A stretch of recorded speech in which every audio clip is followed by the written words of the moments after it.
Hey, welcome everybody to coverage of the KMC Providence Cyclo-Cross Festival here in beautiful Providence, Rhode Island. What a day as we are shaping up to have some of the best cyclocross riders in the country compete on this, what is now a world-class course. And I've been joined by Simon Burney. And Simon, it looks like we're dealing with some deteriorating weather conditions. We are, Larry. The day started off beautifully. Sunny, dry skies for all the citizens races, and as soon as the UCI categories come up, the heavens opened. Right now it's just showering lightly. Temperature is probably in the mid to low 60s, and it's really kind of a nice autumn day here. There's virtually no wind. And up on the slate first today will be our elite women's field, and it's always kind of cool when you have the #1 and #2 riders in the world towing the line at the same time. It is. It's great. You know, I think it's a big statement of how far this event's come and how far women's cyclocross in the US has come, that we've got these two riders, Katie Compton and Helen Wyman, joining us today for this race. Yeah, Katie Compton, a 10-time U.S. national champion, a couple of time World Cup overall champion, and Helen Wyman now 9-time champion. And this course, as we walked around a little while ago, is also renowned as being one of the most technical and one of the most difficult in America. It is, yeah. It's a perfect venue for cyclocross. It's an amazing park. It's got some great landscapes, and the organisers have added numerous features to the course. We're looking there at one of the man-made jumps, which is a feature, and we've got a rider now coming up the double flyover, which is they're very proud of here in Providence. It's goes both ways. It's very slippery, as you can see there. The riders still having trouble getting up and down it. It's quite steep. It's quite short on the top, but yeah, we're going to see some action on these obstacles for sure. And as rain continues to fall, it's going to present a certain challenge in these early laps. Yeah, definitely. The surface has changed dramatically just in the last 20 minutes, and if the rain carries on as it's looking like it's setting for the next period, for sure, it's that top surface. It's been dry for so long. It's dusty. You put a bit of water on top of it, and it gets very, very slick. And even the pavement that we're looking at now, that's definitely gone slippery in the last few minutes. Yeah, and this great course, 2006. Was the site of the U.S. National Championships in what would be less than, well, absolutely epic conditions. Huge snowstorm. The crew had to dig things out. And for the better part of the last now 7 years, the Cyclo-Cross Festival presented by KMC has been coming to town. As we watch more riders out there doing a little bit of warm-up, or maybe some of those junior riders finishing up their course. But it's only going to get more difficult here this afternoon as this light rain continues to fall. There's really not too much level track out there. None at all. I think there's the pit area, there's a section of pavement at the top of the course, but apart from that it's all up and down, and there's a lot of cambers as well, which are going to be very slippery. And a nice field on hand this afternoon. We'll go a little deeper than talking about the #1 and #2 ranked riders in the world. How about Meredith Miller, coming off probably the biggest cyclocross win of her career in Cross Vegas about a month ago, riding for a new sponsor this year, a former U.S. road race champion, although she's dealing with a little bit of a situation. She's got 11 stitches in her knee from a crash last weekend.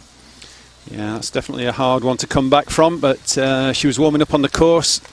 She had a little tumble yesterday on the flyover, but hopefully the stitches stayed in place, and yeah, she's going to be one to watch for sure today. And Caroline Manet, a former French champion, a couple-of-time national champion, with also a fractured wrist, but she seems to be coming into form after a win in Gloucester last week. Yeah, those two definitely the walking wounded, I think. Hopefully everybody else is in one piece, but those two, yeah, big names that have started the season with some injuries. Richard Fries has pulled out all the stops here this week, and that's a picture of the Temple of Music here in Roger Williams Park, and that is the backdrop for our awards presentations. And it sounds like we're getting ready to roll the ladies to the line.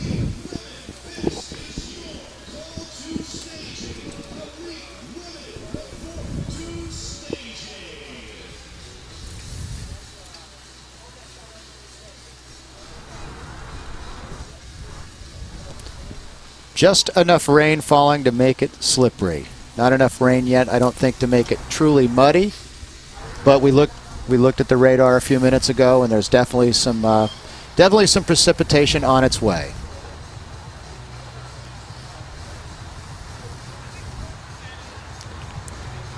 So we're going to throw it to KMC right now. And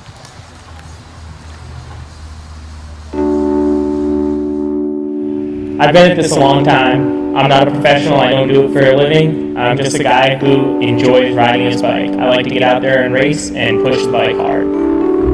I definitely appreciate that I have a unique position within the industry. You know, I'm racing. I got to race Sven Nys last year, and at the same time, I'm crunching numbers in the back of a bike shop. About 10 years ago, I was teaching high school, and I decided to take a year off and work on my master's degree.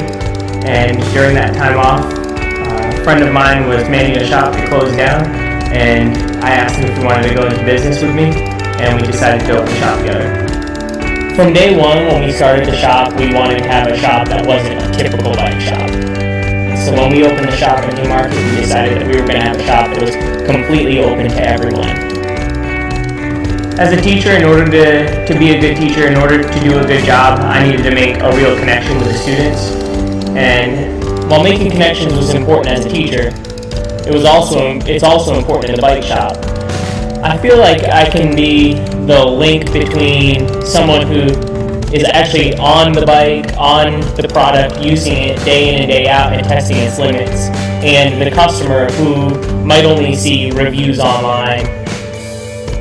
When they come into the shop, they can ask me questions, ask me about my experience on the product, and I can give them honest, real answers from my experience.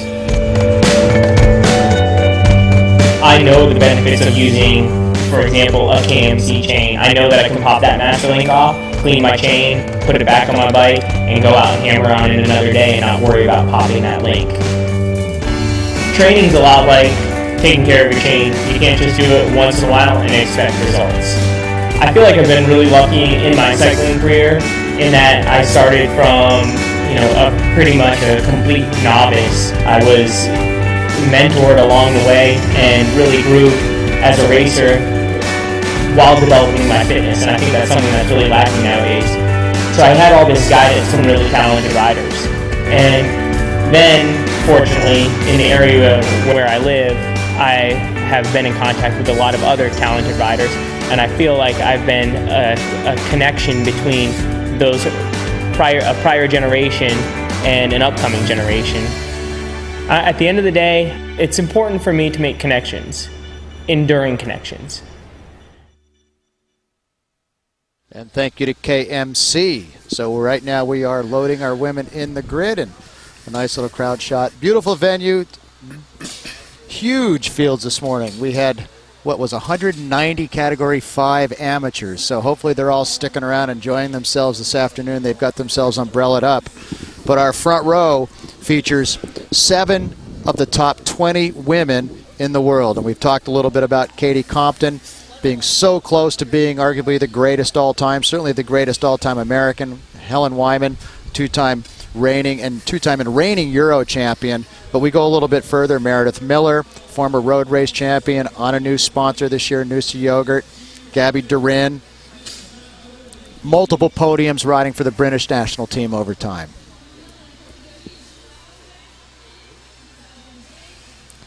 And I guess we've got Meredith Miller down at the start line, and we'll send it down to oh, it's a previous interview from last night's Builders Ball.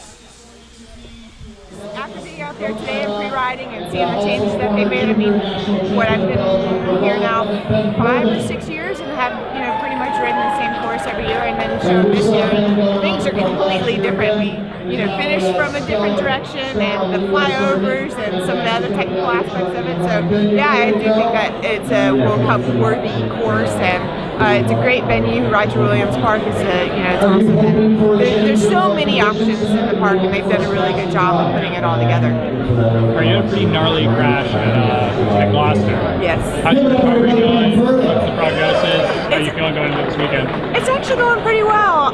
The day that it happened, after I was sitting in the hospital waiting for stitches, and that evening it was really, really sore. I did have to take some painkillers that night, but then the next day I woke up and didn't have to take any painkillers through the night, and haven't since. And I've been walking fine, and I took a few days off the bike, but got back on the bike finally on Wednesday. Did a little trainer ride, did some riding out on the road yesterday, came out to the course today, and luckily while I'm on the bike I don't feel anything. It's maybe a little sore afterwards, but I think things are looking pretty good for tomorrow. And there is Meredith Miller smiling for the camera here this afternoon in the raincoat. It looks like it's just drizzling a little bit right now. Other riders that have been put into that front row as we have put them in the grid based on their UCI cyclocross rankings. We have Caitlin Antoneau, who's a young up-and-comer, still only about 22 years old. She's already picked up a couple of multi-time U23 championships, collegiate national championships. Crystal Anthony, a member of the U.S. national team, and grew up just up the road. Great cycling heritage in that. Younger sister of Jesse Anthony. He's a 7-time national champion. He'll be racing a little bit later on today amongst the men. Ashley Kimmerer has made her way, Arlie Kimmerer has made her way into the front row here this afternoon with a top world ranking. And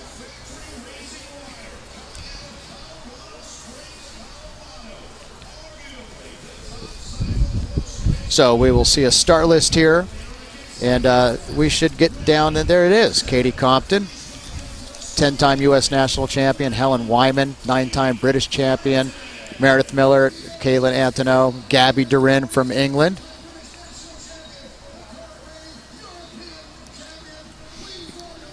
A very, very talented field out here today, but as we keep alluding to, conditions are evolving. As a light rain is falling, big crowd on hand.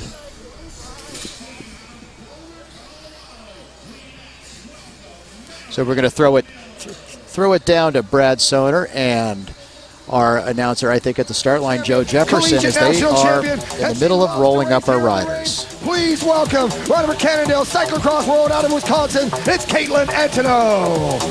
Lining up 5th, representing New England, coming out of Beverly, Massachusetts, racing for the Optum Pro Cycling team, wearing number 20. We next welcome to the grid, Crystal Anthony. Riding out of France, she is a 2-time French national champion, coming off of one of her most sensational victories 1 week ago in Gloucester, racing with a fractured wrist.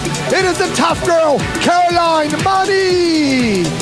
Another rider on fire, wearing number 8 today, riding for the PB2 Pro Cycling team, originally from Palmerton, Pennsylvania. We next welcome to the grid, Arlie Kimmerer. The final slot on the front row goes to the Boulder, Colorado rider, a former pro downhiller turned into a U.S. World's Team member in cyclocross. Please welcome Nicole Duke. Second row, we then welcome Courtney McFadden, followed by Mo Bruno Roy, Laura Van Gilder, and Emma White. Those will be your first 4 riders in row 2. Then we go to Michael Dick, Canadian national champion, Magali Rochette, 1 week after scoring a podium at Gloucester, Rachel Lloyd, sensational always, and Nikki Thiemann out of Philadelphia. Row 3 begins with Beth Ann Orton, followed by Erica Zavetta, then Cassandra Maximenko, Christina Birch, Emily Kaczorek, Ellen Noble, and Stacy Barbosa. Then we go to Emily Shields, Jenny Ives, Rebecca Gross, Frances Morrison, Brittany Bowman, Kathleen Lisakowski. Next, we welcome Catherine Shields, Elizabeth White, Catherine Cumming, Caroline Popovich, Vicky Barclay, Anna Jo Dingman, and Ronnie Vetter. Then we go to Carolina Gomez, Katie Arnold, Leslie Tim, Stephanie Wetzel, Vanessa McCaffrey, Abigail Isolda, Melody Chase, and Jessica Doppler. Christine Fort next on the starting list, followed by Jennifer Nichols, Erica Machete. Next up, followed by Erin Facone, Jocelyn Malden, and Vicky Monahan. We go now to the second page. We will see it is Lori Cook, a Masters World Champion, Carrie Litka, Emily Reynolds, Joanne Grogan, Cheryl Sorensen, Melissa Saad, Katrina Nees. Then it's Rebecca Faringer, Molly Herford, Jennifer Nordham, Catherine Sterling, Jordan Dubé, and Victoria Gates. Then we round out the back row with Brenna Blanchard, Shay Farrow, Melissa LaFleur, Heinrich Heather, and Gabby Durin coming in on the very last slot. I believe she may have been slotted up further up near the front. Yeah, gotta think someone like Duran is gonna have enough points to at least get a second or third row call up. We'll see as they'll be underway here shortly. The riders getting their final instructions, and then we'll be underway with our elite women's race. Ladies and gentlemen, like the ladies are getting I know how much you love your hat on a rainy day, but please remove your hat for the playing of our Star Spangled.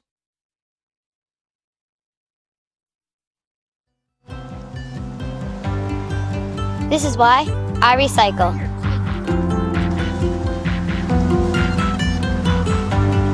This is why I reuse. This is why I take the bus. This is why I compost. This is why I bring my own bag.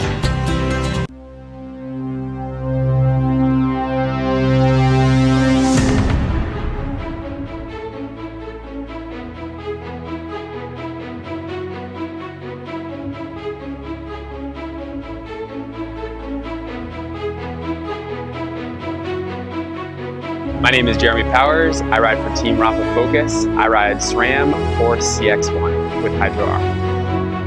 A one-by drivetrain consists of a X-Sync chainring, an X-Horizon rear derailleur that's a clutch-equipped rear derailleur, and a left-hand control that's simply a brake lever.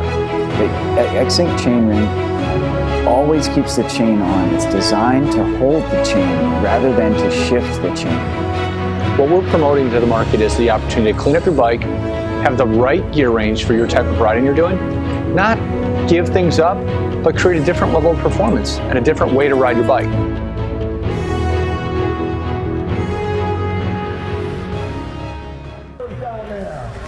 Well, we are back. We sit at just above the top of the run up here, and as we've already seen this morning, Simon Burney, start is critical here. They fast 150-meter sprint up the line, and then it's a bunny hop off to an off-camber, slippery grass circuit. It is. There's a bit of a pinch point coming off there. You want to be, first couple of rows really ideally placed to come off there trouble-free. Further back in this field of 64 women, I think it's going to be some. There's definitely going to be some backing up on this first half of lap. It's crucial to get a good clean start.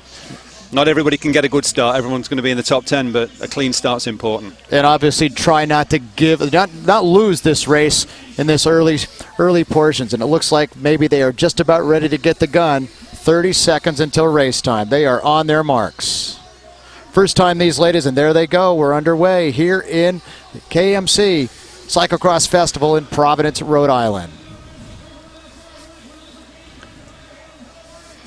And it doesn't look like it's not going to be Compton or Wyman that's going to lead them. I think coming out of the second row, that may be the rider out of Northern California, Whoa, Rachel Lloyd. And there, again, just what we talked about, just coming up that camber.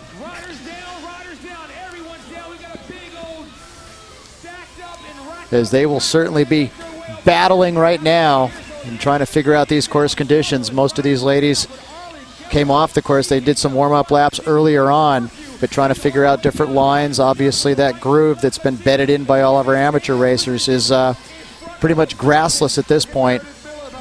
And at this point in the game, technically, it's not a whole lot of opportunity to change their equipment. I mean, they're going to have to run the tires that they were planning to run. Yeah, I think this rain's been forecast for most of the day. I think most of them were, they've all got good weather apps on the phones. They all know what's coming, and I think they were choosing tyres to suit some rain. There was definitely more mud tyres coming on as the afternoon progressed. So that is Arlie Kimmerer making her way to the front and looking like she's going to lead him across what is doesn't look so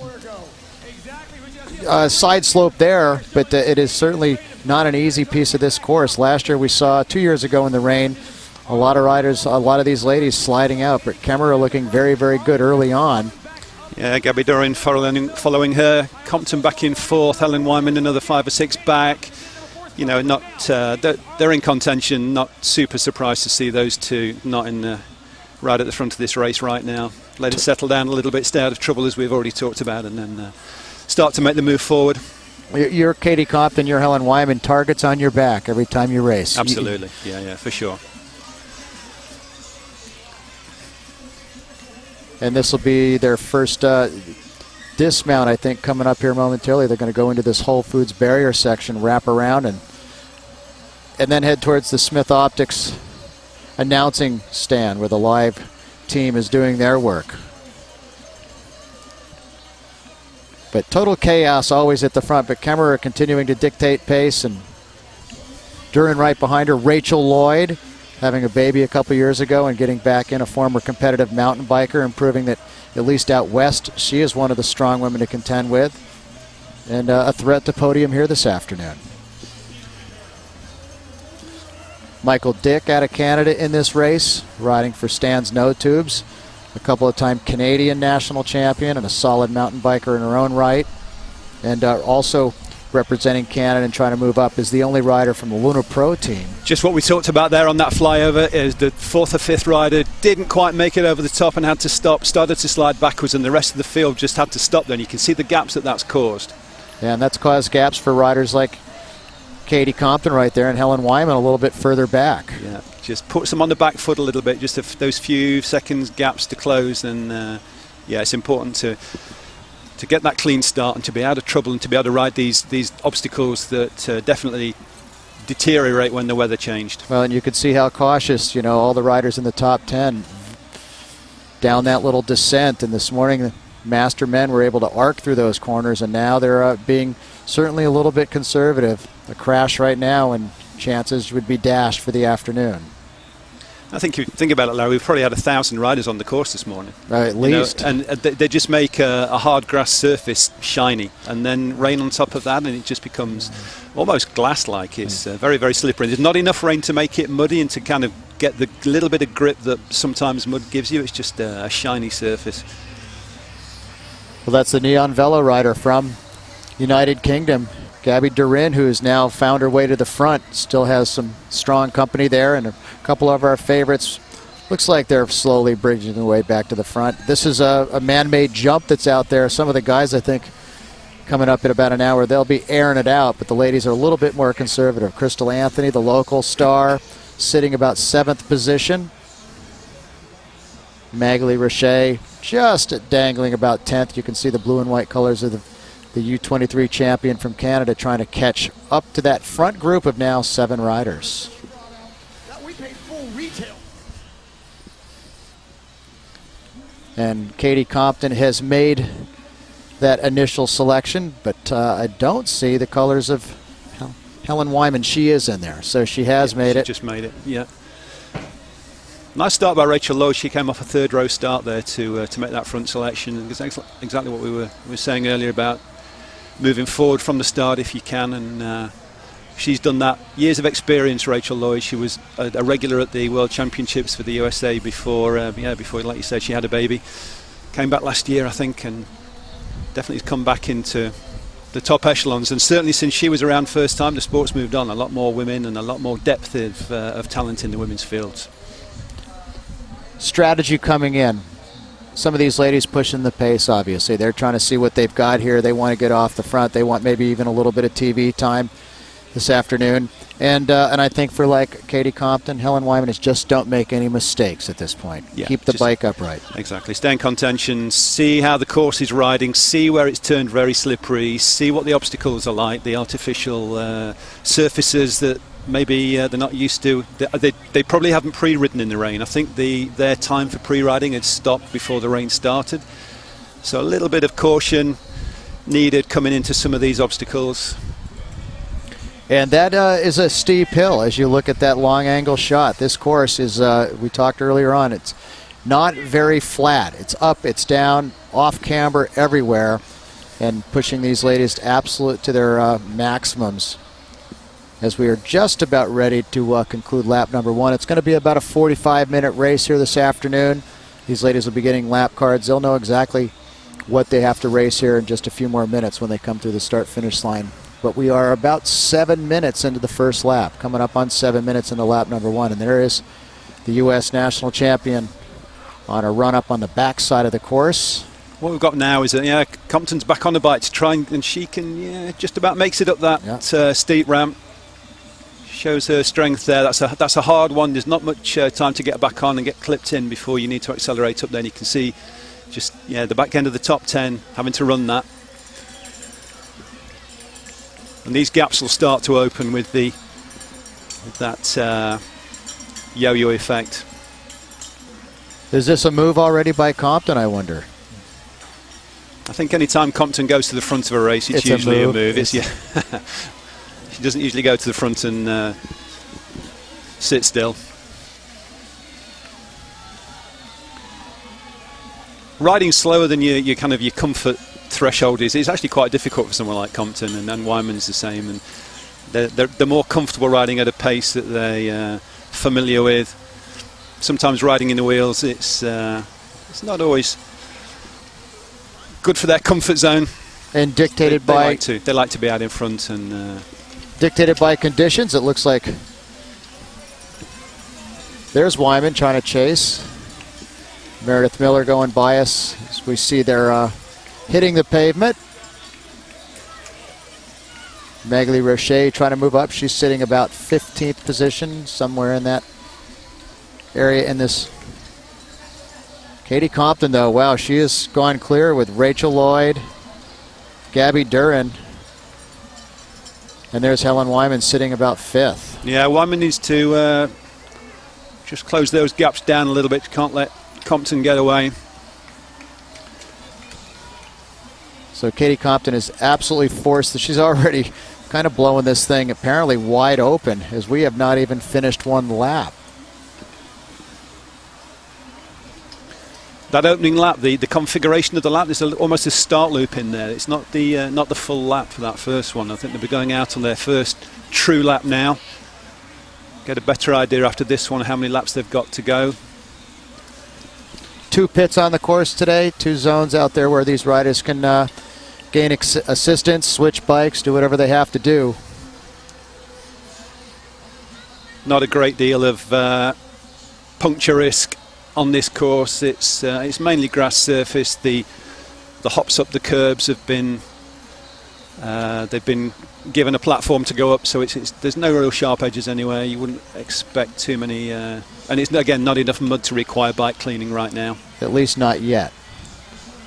So it looks like Rachel Lloyd's responded nicely here this afternoon. She is sort of solo in chase of Katie Compton, and as they go through this section down in the lower portion of our course, Katie Compton in the drops right now. Different styles for different riders out here. You see some of them sitting up high on the bars, and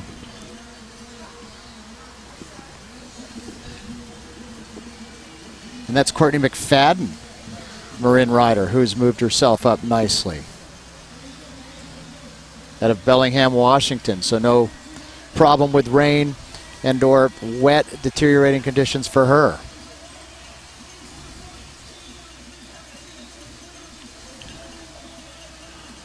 Speaking to Compton yesterday when she'd just been out on the course, and she was telling me her build-up for this season has been pretty much perfect. She was, I think, for the first time for a while, she's felt that she's done the schedule of racing and training that she wanted to do. She hasn't been set back by any illnesses or injuries, and she's in a real good place right now, coming into the first World Cup in 2 weeks' time.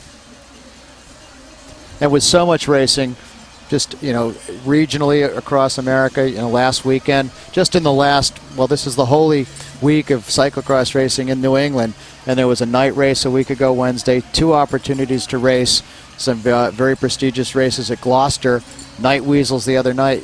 I mean, they just can't go hard all the time. You kind of got to pick and choose when you want to go.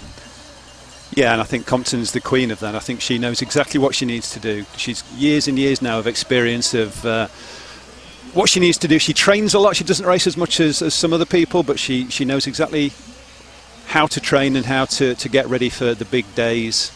And for her, those big days of, she's gradually ticked off the goals that she's had in her career, and she's won the World Cup overall, and she's won World Cups, and she's podiumed at Worlds, and really the one thing that's missing for her is that rainbow jersey as world champion. And a season based around the end of January is very different to one where you may be looking at coming in hot for an overall World Cup series win.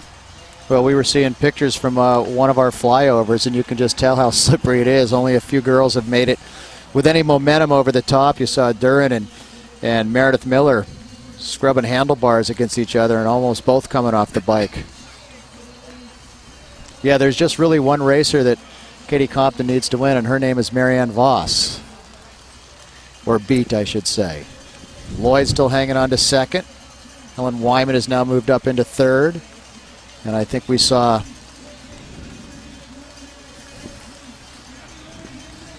Courtney McFadden somewhere inside the top 5.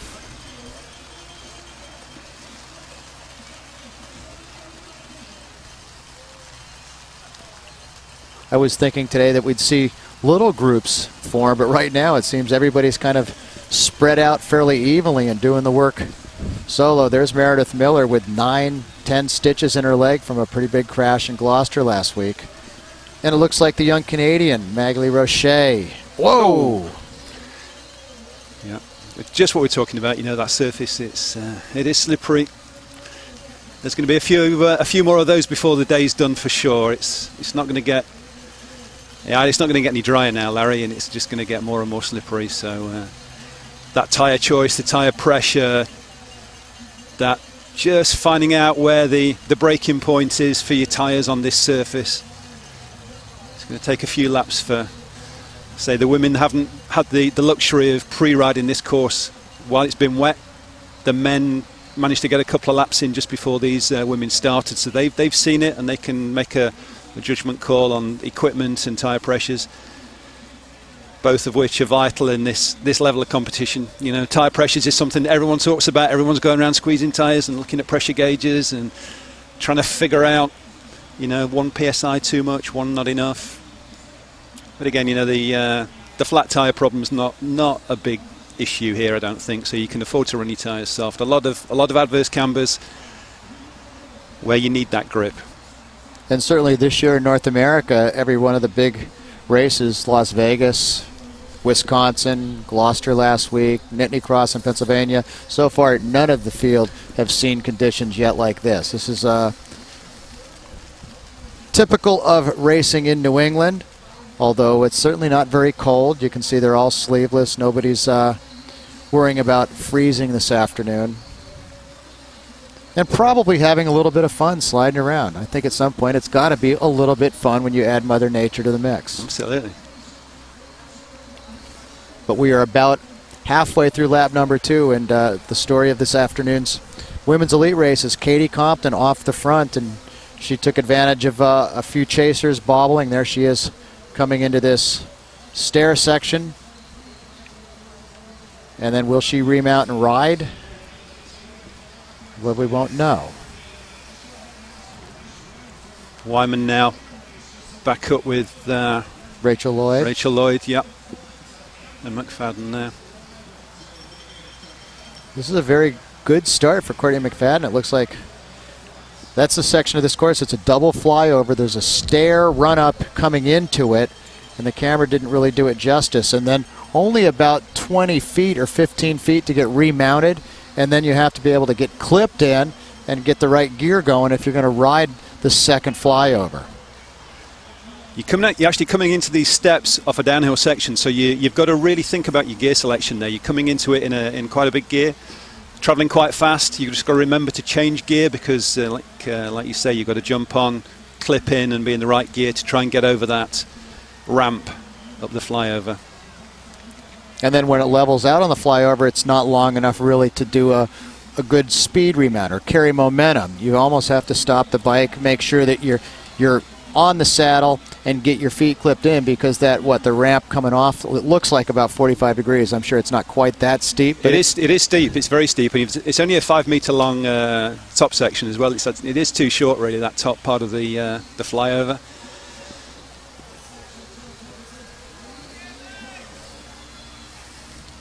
Groups are starting to form on the pavement like they normally do. Compton, though, a little world of her own right now. Yes, riding very comfortably. But riding up near the front, Courtney McFadden is now with Rachel Lloyd. There's Meredith Miller coming onto the pavement. Caitlin Antonow with her, I think.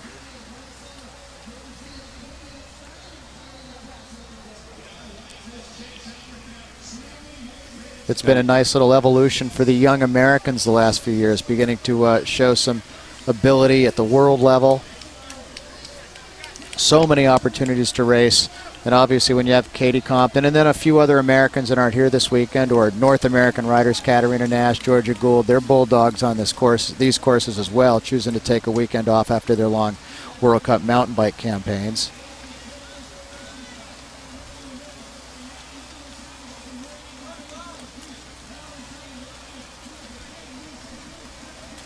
Erica Zavetta there, I think. Had a good race in Gloucester last week. Just outside the top 10 right now.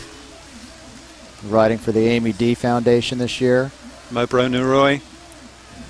Again, I think she did a rain dance before. Definitely prefers the slippery and mud to the fast, dusty courses that we've seen so far this season. Yeah, she's a New England legend for sure. Won the single speed race on Friday afternoon. Masters world champion. Look at Katie Compton go. She just stomps on those pedals and just complete acceleration and opening up gaps, taking chances where she needs to, conservative in some of these slippery corners, but that is how far. There's the chase, and it's coming from the 9-time British national champion, taking McFadden and Rachel Lloyd. They're second, third, and fourth, but the gap is probably now 15, 18 seconds, and she's just here and there picking up a little bit of extra time.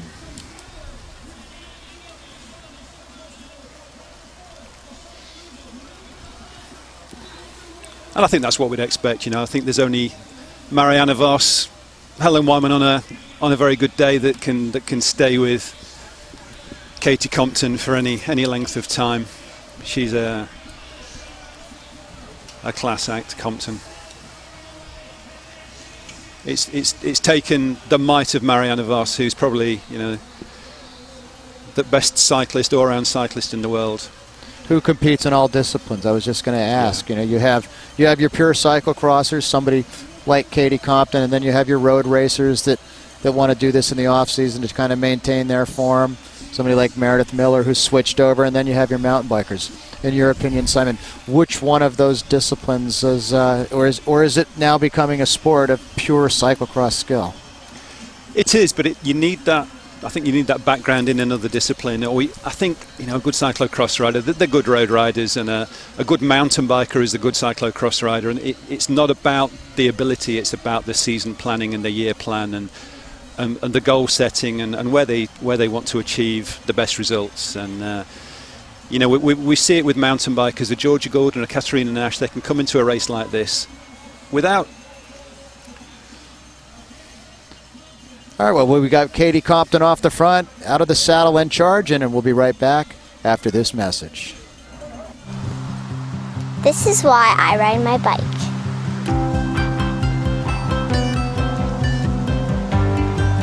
This is why I recycle.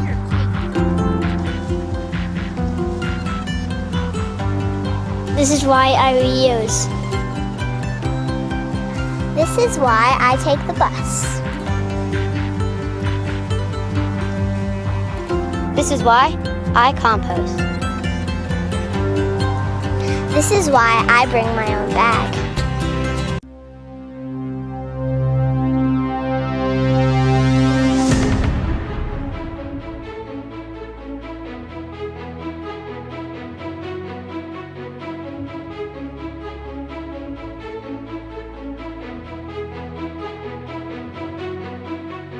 My name is Jeremy Powers. I ride for Team Rafa Focus. I ride SRAM or CX1 with Hydro R. A one-by drivetrain consists of a X-Sync chainring and the X-Horizon rear derailleur that's a clutch-equipped rear derailleur and a left-hand control that's simply a brake lever.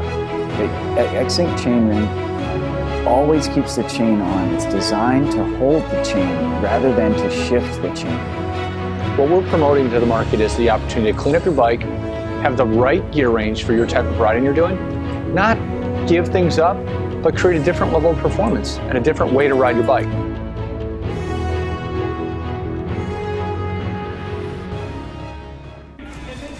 Yeah, welcome back to the KMC Cyclo-Cross Festival here in Providence, Rhode Island. Roger Williams Park, a rainy Roger Williams Park.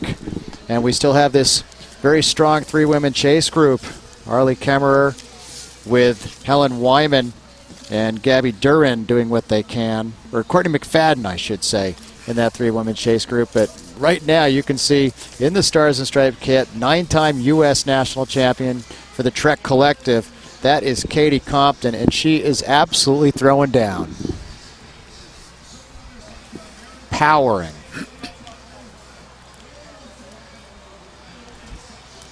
Riding there through our picture, that was Meredith Miller, former U.S. road race national champion, 11 stitches in her knee, so looks like she's making sure that she doesn't do any more damage to herself. Again, knowing that this is one of those races that's still very, very early in the season.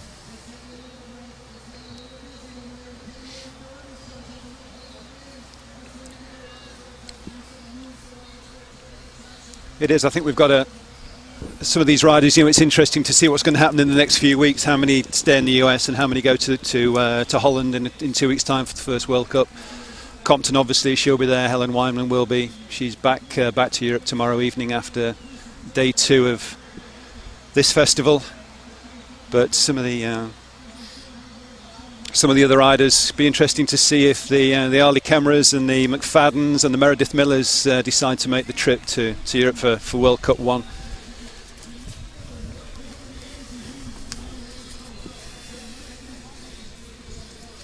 Well, we're seeing a chase right there, and all three of the ladies in the chase, they choose to run the stair section. And then Helen Wyman looking like she's going to be clipping out and drifting a little bit. But she's still got strong, strong company there. Courtney McFadden riding very, very well from Marin and Spy.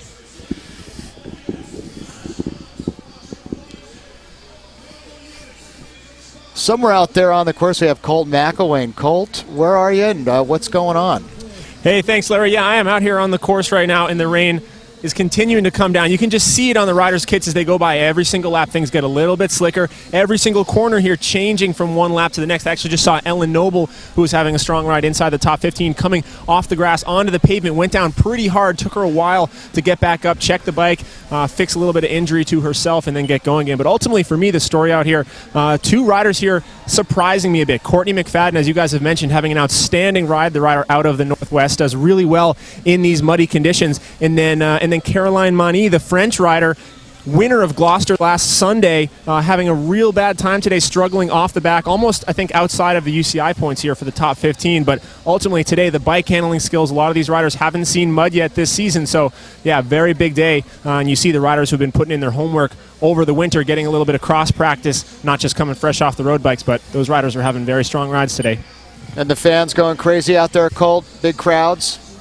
Oh, yeah, it's definitely getting rowdy down there in the beer garden out here. You see, even the rain, I mean, cyclocross is one of those sports that the rainier it is, the worse the conditions, the more the fans come out, the louder they cheer, and really just the more fun everybody is having out here. But, yeah, it's pretty awesome. Flashbacks to 2005, 2006, when they hosted the national championships here, a course in which Katie Compton won 2 of her currently 10 national championships. All right, well, thank you, Colt. Colt McElwain out on the course. And that course report brought to you by Shimano. So we're about 25 minutes into it, and Katie Compton continues to thunder here this afternoon.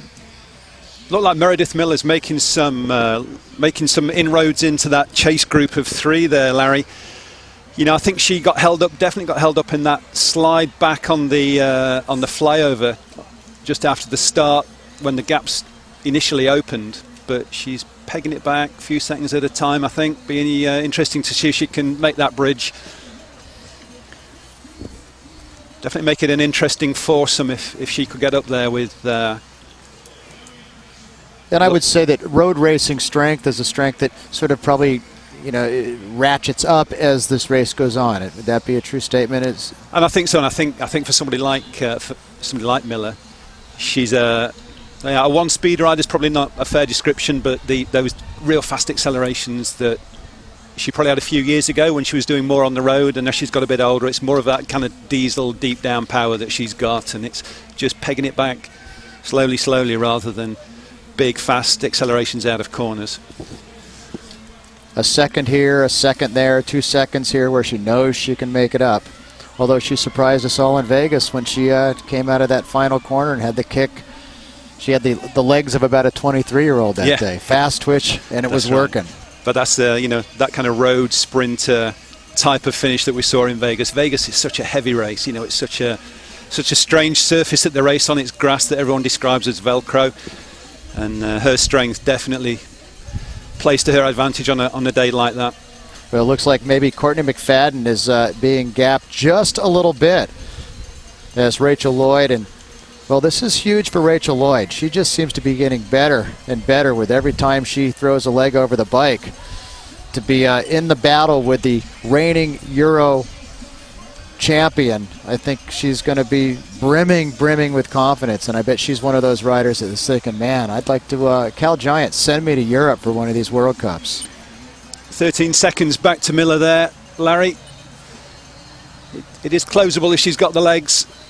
And if McFadden just gets tailed off, it's going to give her that incentive to get across in almost 2 stages. Get up to McFadden, take a little breather, and then try and get back across to Wyman and Lloyd.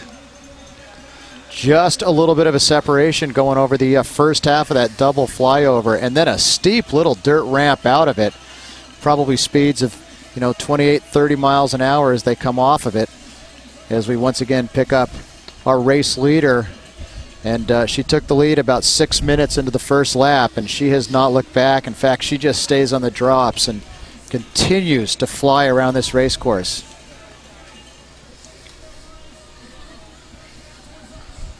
I was just about to say she's a rider that rides on the drops more than most, when she actually just went straight onto her levers, as I was about to say it. But she's back on the drops again for the drop, for the descent there.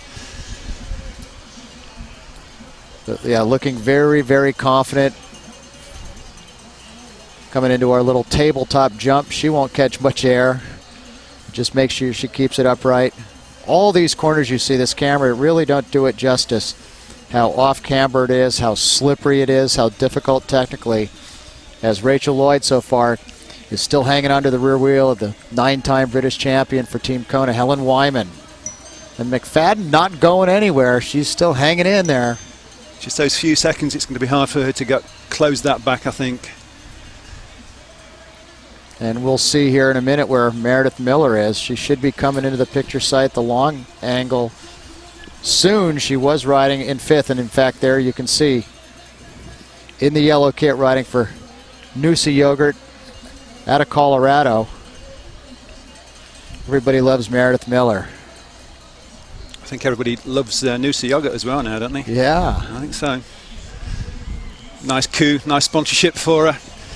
Coming to the end of a time with the big teams to put an individual program together.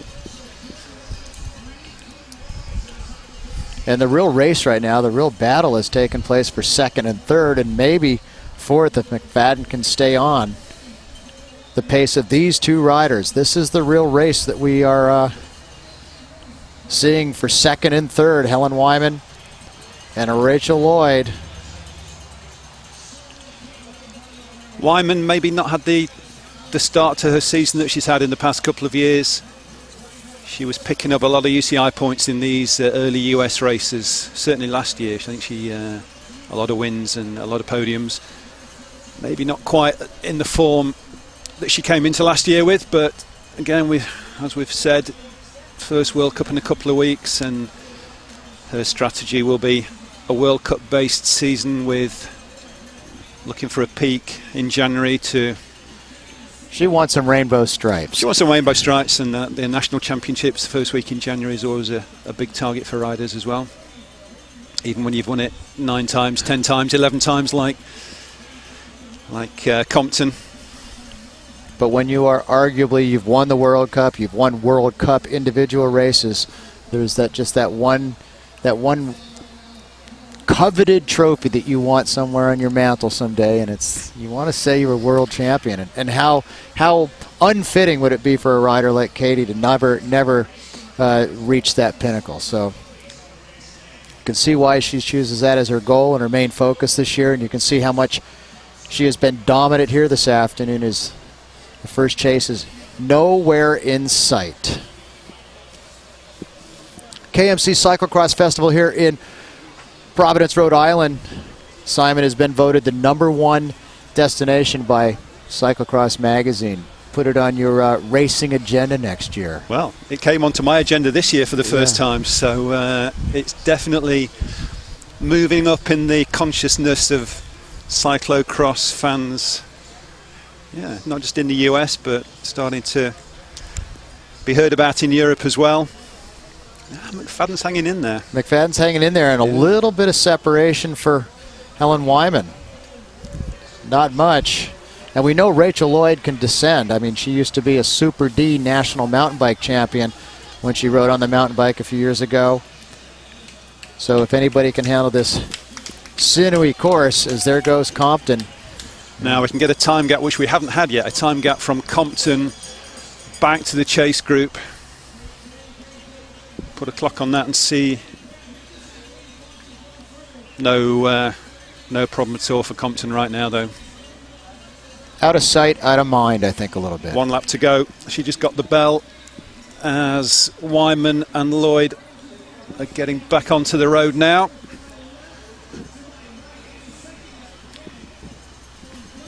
(33, 34 seconds to Wyman and Lloyd, 38 seconds to McFadden.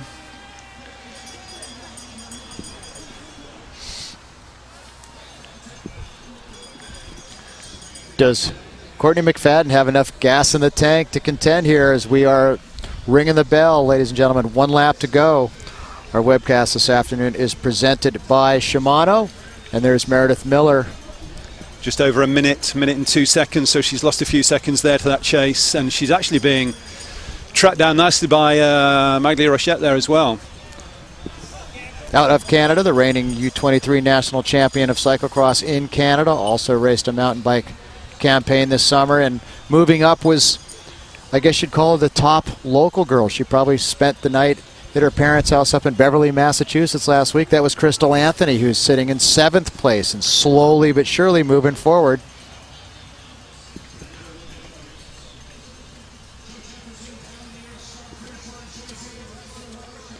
So we are inside of 1 lap to go, and the story of the afternoon is Katie Compton is drilling it. It was Caitlin Antonow with Maglia Rochette there. Top 10 in World Championships in Louisville. Caitlin.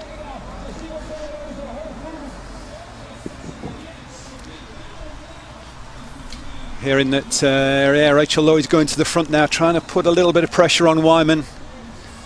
I'm sure she'll know now where she followed Wyman for a couple of laps. I'm sure she's going to know where Wyman was feeling a little bit uncomfortable, and the slippy off camber stuff is probably where Lloyd would have a small advantage. Maybe the horsepower, the long climb and the back side of the circuit, more Wyman's cup of tea, but Lloyd definitely putting some bike lengths into her, and slippery corners is where Wyman has an Achilles heel if it's anywhere, and somewhere where Rachel Lloyd would have an advantage. Yeah, that where you saw it right there. She just kind of rolled through and picked up maybe another bike length, which half a second here, half a second there, it starts to add up. That's the shot of our leader. That's Katie Compton. And now for her, I think it's almost take a look over her shoulder every now and then and see where the chase is coming from.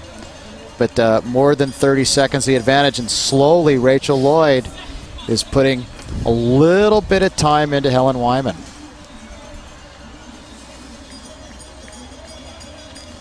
This certainly has been the race of the day, this battle for 2nd and 3rd going on all the way into the KMC course tape. Coming out of that Whole Foods run over the barrier section.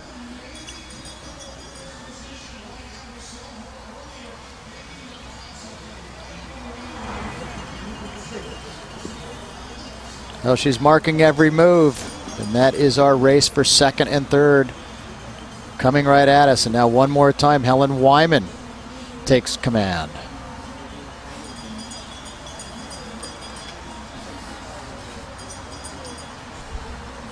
Probably the section of the course now that's going to be a little bit more Wyman's cup of tea. It's just going on to the bigger, flowy, longer straights, longer climb section of the course. You know, Rachel had a little trouble going over the first section of the flyover. Big gap opened up. We'll see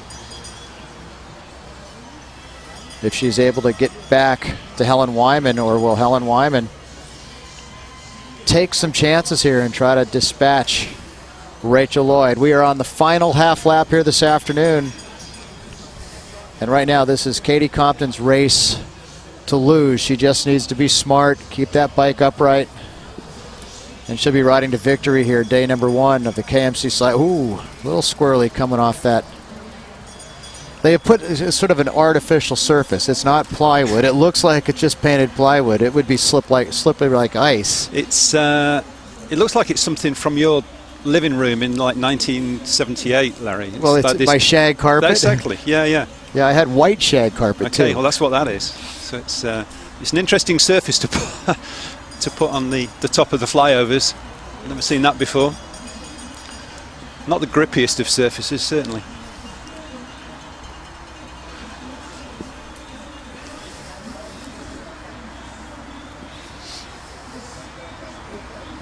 Gutsy ride by McFadden, I think. She's, you know, even when she got dropped, she didn't let her head drop. She stayed in contention. She's always tried to fight to stay in contention with those two.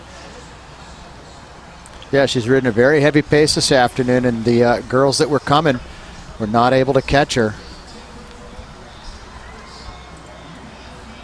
Definitely deserves that podium place if she can hang on to this 4th, stay out of trouble and stay clear of Meredith Miller. Yep, top 5 for the podium. The American podium, Larry. Not like a European podium.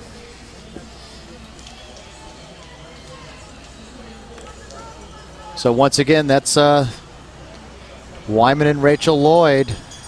Rachel Lloyd, when she wants to, she seems to, like you said, carry just a little bit more speed around these corners. And at this point, you would assume that she knows if she's got the legs to go, she's probably picked out 1 or 2 corners where she'll just try to take chances, and probably doesn't want to come down to a sprint with a 9-time British champion.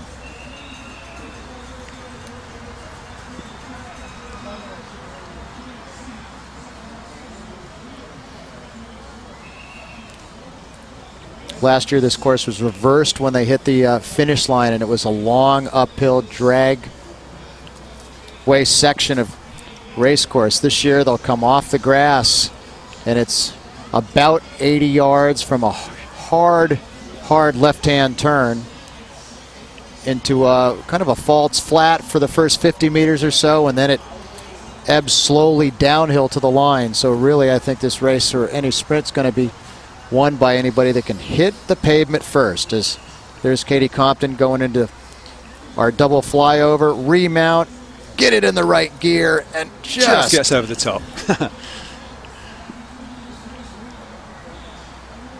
You can see her strength, the difference in strength between Compton there and the chasers that are opting to run that. Just that real deep down strength that comes from years of this very specific training for cyclo-cross, trying to keep power down without moving the bike around. Is this Rachel Lloyd solo in second? It looks like, as you said, she not even opting to try to pedal up that section. Katie Compton, 1 cog smaller down in the cluster in the back, and just being able to power around this race course today has put her probably now about 45 seconds in front. Looked like Lloyd there got a few seconds on Wyman. We couldn't quite see Wyman glowing over the top, but looked like she's got a little bit of daylight. Meredith Miller coming in now. She's still hanging on to a strong 5th place. And it looks like there's our winner. Congratulations to Katie Compton and the Trek Collective here this afternoon, smiling, and she certainly made it look easy. She did. I think once she got clear, that was... to call it a training ride is a little disrespectful to the riders, but she was certainly in control. Once you get that 25-30 second gap, you can certainly the button in my car back a little bit. I call that cruise control. There you go. Yeah. You see Magley there. See how slippery. Well, look at this. Lloyd in second. And I think that means that oh, there she is. She's going to come through in third. Wyman in third. 28, 29 seconds, I think, behind Compton for Lloyd. very good ride for Rachel Lloyd there. And Rachel Lloyd there looks like she thought it was another lap to go. Maybe didn't hear the bell 8 or 9 minutes ago, but... well, she's very happy at this point. You've just been pulled off with a silver medal. Yeah, she made her effort in the right time.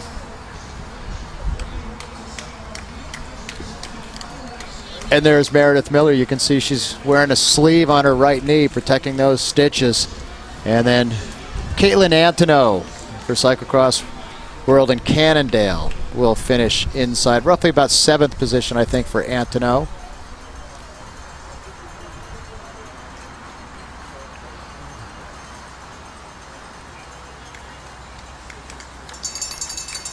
That's Magali Rochette out of Canada, the U23 champion there.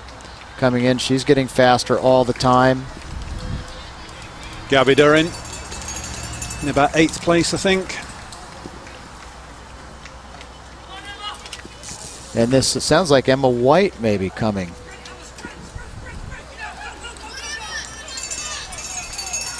Crystal Anthony, I think, there, just in front of Emma White. Emma White.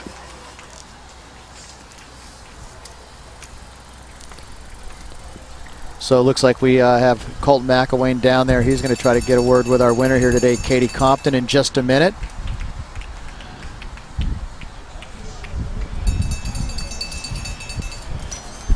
And there's Caroline Manet, the French national champion. We heard Colt talking earlier, not the best race, but again, racing a little bit injured, fractured wrist. She'll finish around 10th, 11th position. Erica Zavetta coming through for the Amy D Foundation.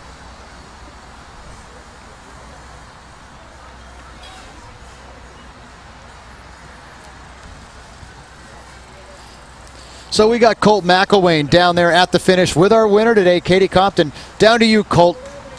All right, thanks a lot, Larry. Katie Compton here, your winner on the day in the Stars and Stripes jersey. Katie, tell me, everyone always talks about how important the end of the season is for you with the World Championships, but tell me about your fitness here in September, early October. I'm in a good spot right now. I definitely have room to improve. I'm definitely working harder and suffering more than I usually do at this time of year, but I feel good. I'm riding well. I was healthy all summer, so I was able to get some good training in. And yeah, I'm still building for the later in the season in Worlds, but you know, I still need to ride well, and then the conditions today were super fun. It's easy to be in the front for that. This is a course you've done so well on before, 2 of your national championships coming here. Tell me about, there's a lot of rumors and talk around this race about it being a World Cup someday. How does this course here in Providence compare to the best courses in the world on the World Cup circuit, the World Championships? Yeah, you know, it's really good. They've got tons of stuff to work with, lots of up and downs and like the flyovers, and then just the bits of the course that are technical and fun.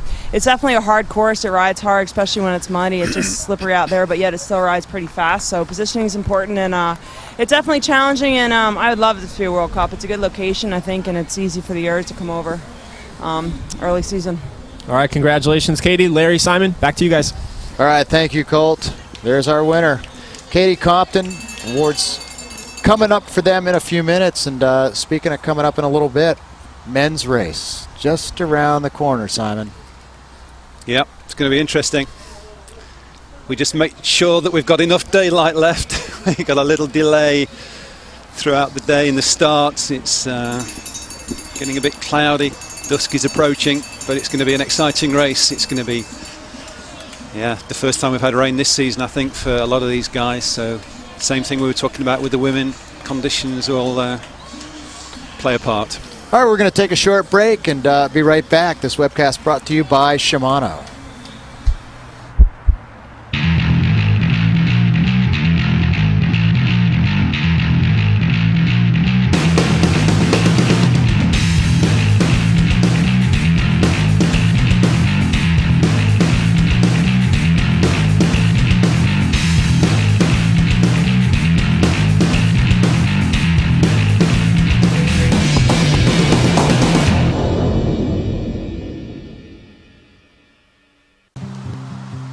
This is why I ride my bike.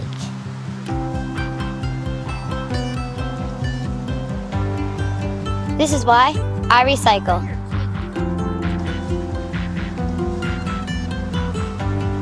This is why I reuse. This is why I take the bus. This is why I compost.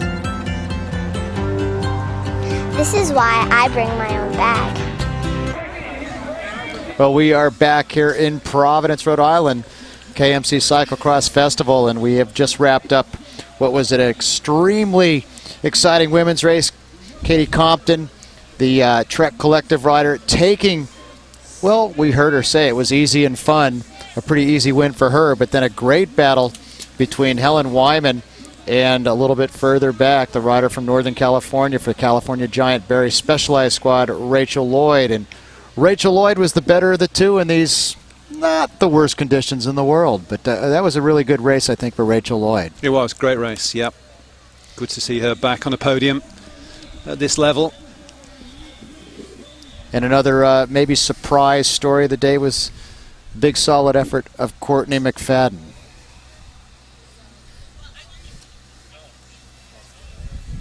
So it looks like we're going to see the start.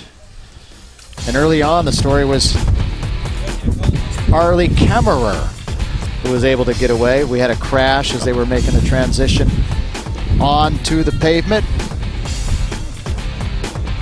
And then chaos on the first bridge. Slippery, you can see once they fall off the bike, there's not a whole lot of traction out there. That's the problem with that.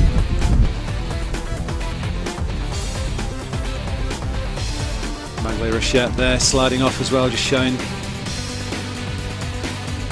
how slippery it is, and that's Katie Compton posting up. She won going away every lap. It was 3 or 4 seconds. Probably ended up winning by close to a minute here this afternoon, and it didn't seem like the chase was playing too much of a game of cat and mouse. They were doing everything they could to ride each other off each other's wheel.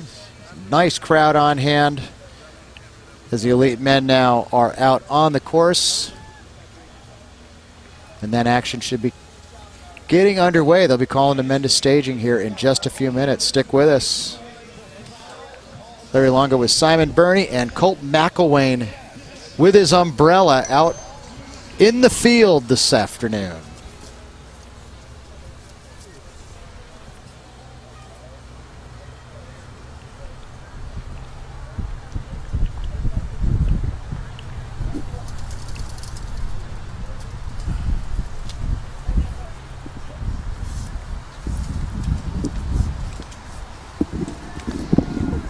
Well, we have a big men's field coming up here. And I don't have my clock on me, but these guys should be reporting to the grid here soon. And it's kind of a battle of old school against new school in our men's race with Jeremy Powers, now a couple-time U.S. national champion and arguably the fastest cyclocrosser in America this year based on his results. He has been winning everything except the night he raced in Vegas where he finished second to the European Powers. Tim Johnson, you want to talk about old school, new school, Tim Johnson's more old school, 6 national titles in his career, kind of in the heyday of his career, but he's still one of the best. Jonathan Page, also a couple-time U.S. national champion on the other side of 35 himself, first American rider to ever put a podium at the Elite World Championships, and he did that a few years back, silver medal. And then Ben Burden, a rider out of Belgium, lending a little bit of an international flair here this weekend, winner here at Providence last year. And then Jamie Driscoll, who grew up just up the road in Jericho, Vermont. And the rest of this men's field, pretty much a who's who. Lucas Winterberg is a Swiss rider riding for Cannondale, powered by CyclocrossWorld.com. Colt McElwain, sit down. Put the headset on. That was unbelievable, huh? Katie Compton? She made it absolutely. I mean, she just, you know, a little bobble on the run-up over there, and Katie Compton never looked back. She stayed in the drops. Just amazing how fast and how strong she is on the bike. Yeah, I'll tell you, what I'm looking at is, you know, beginning of the season, you always want to see who's maybe stepped up their level a bit, who's maybe fallen back, and we start to think about filling out that U.S. World Championships team with the elite women, and we start to see a lot of newer names that are becoming more and more realistic in that permanent top 5. Riders like Arlie Kemmerer, podium ride last weekend in Gloucester, very strong here today. Courtney McFadden, obviously riding very, very well. And then Rachel Lloyd rode for the World Championship squad back in 2009 in Hoogerheide. And as you said, Larry had a baby and retired from the sport for a bit, but man, has she come back to the top level at the highest form possible. Unbelievable comeback for her. We saw her dabble a bit last year and get back on the podium a bit, but she's even taken it to another level here again in 2014. Yeah, did you get a chance to talk to her down there at all? Oh yeah, she was psyched. It was funny watching her come across the finish line. I was thinking, man, she's all business right now. She's not even a fist pump. And then she went to go turn off course, and officials had to slow her down a bit. And she actually thought she had 1 lap to go. So if she did that and was even able to close down on Compton, I think a bit there towards the end, be very interesting to see her come out here and try and do that again tomorrow. While we have you here, let's talk a little bit about the men's field. It's obviously the New England World Championships today, and Tim Johnson we talked about have been around for a long time. Jeremy Powers is kind of the new kid on the block. Not so much the new kid on the block, but he's won a couple of titles. He's the reigning national champion, and so far nobody's been able to beat him this year. Yeah, Jeremy's been Katie Compton-esque, if you will, just sort of having his way with the field here in the elite men's race. We saw him have a very strong Vegas. He was 3rd there against Lars and Sven, and then undefeated on U.S. soil ever since. So if ever there was a day that was going to maybe give him a little bit of challenge, I think it's here in Providence in these conditions. We saw him 2 years ago, for instance. Zach McDonald had a very good ride here and won the C1 that day. Ben Bairden's done well in the mud, but I really have question marks around some of those guys right now. Zach McDonald hasn't been riding great. Tim Johnson was on the back foot in Gloucester. Ben Bairden hasn't been his typical self. So I think Jeremy's it's not like he's 1 step above. I think he's 2 or 3 steps above, where even if he's having a tough day, I still think he's good enough for the win. But certainly, like I said, in these conditions, the mud and the slick riding has always been maybe his Achilles heel a little bit. But I think you're certainly going to have a race on your hands. You were talking about a couple guys earlier, Stephen Hyde and Cameron Dodge. They'll be at the back of the 2nd row. Do they have any chance today to ride into the top 5? Yeah, absolutely. I mean, you saw in that women's race, there's several, I like what Simon called it, a pinch point, a bottleneck, or a lot of sections out here where if a guy like Stephen Hyde or a guy like Cameron Dodge, some of these young up-and-comers, they've won the smaller regional level UCI races here in the U.S. and they've been fighting for the podium. But if they can maybe get lucky, get a good start, and maybe someone behind them causes a crash or a little bit of backup and they find themselves in that group, yeah, absolutely. I mean, they've all got Stephen Hyde was a former freestyle BMX rider. Cameron Dodge, 6th place at the Elite Men Mountain Bike National Championship. So they all know how to handle their bike, and I think if the conditions play in their favor, a little bit of luck on their hands, absolutely a podium's within their grasp. Curtis White, conditions for him today? Oh yeah, I mean, Curtis White out of New York, a fantastic rider in the mud, a rider who didn't really get his dues coming up as a junior. He was sort of always in the shadow there of Logan Owen, a rider who was fighting for the World Championships and winning World Cups here for the U.S. as a junior. But Curtis White, maybe if Logan Owen is the #1, Curtis White is maybe the #2 junior we've had in the last 10 or 15 years. A very, very talented bike racer coming in now to his 2nd year in the elite ranks, and he rode very strong. He was off the front actually on Sunday in Gloucester for the first third of the race with another young rider, Lucas Winterberg, the Swiss rider who bases himself here in the Mid-Atlantic to start the cross season. And he'll get a chance to start in the front row here today. That's significant for him. Maybe he'll lead him onto the grass. Yeah, and really the strongest rider on that Cannondale squad right now with Tim Johnson, like we said, starting a little slow. Obviously very sad we don't have Ryan Trebone here, who's out with some broken ribs and a couple broken vertebrae in his spine, suffered in a race back in Oregon in early September. So we're going to take it back down to Richard Freeze, Brad Soner, and Joe Jefferson. It looks like we're ready to call the men to the line. In the 3rd position, representing Kona, this is none other than Miss Helen Wyman. En 3e position et gagnant la médaille de bronze de l'équipe Kona, nous félicitons Helen Wyman.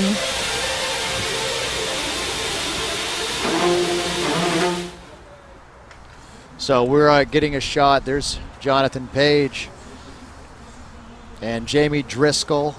These guys getting ready for their call-up. It sounds like we're underway with our women's awards presentation. Tim Johnson and the youngster we were just talking about out of Dellinson, New York, Curtis White. Remember when you were 22 years old? No. Racing in the front row? No, I don't remember that at all. I haven't got that good a memory. One of the rides that we didn't just mention just there with Colt was Jonathan Page.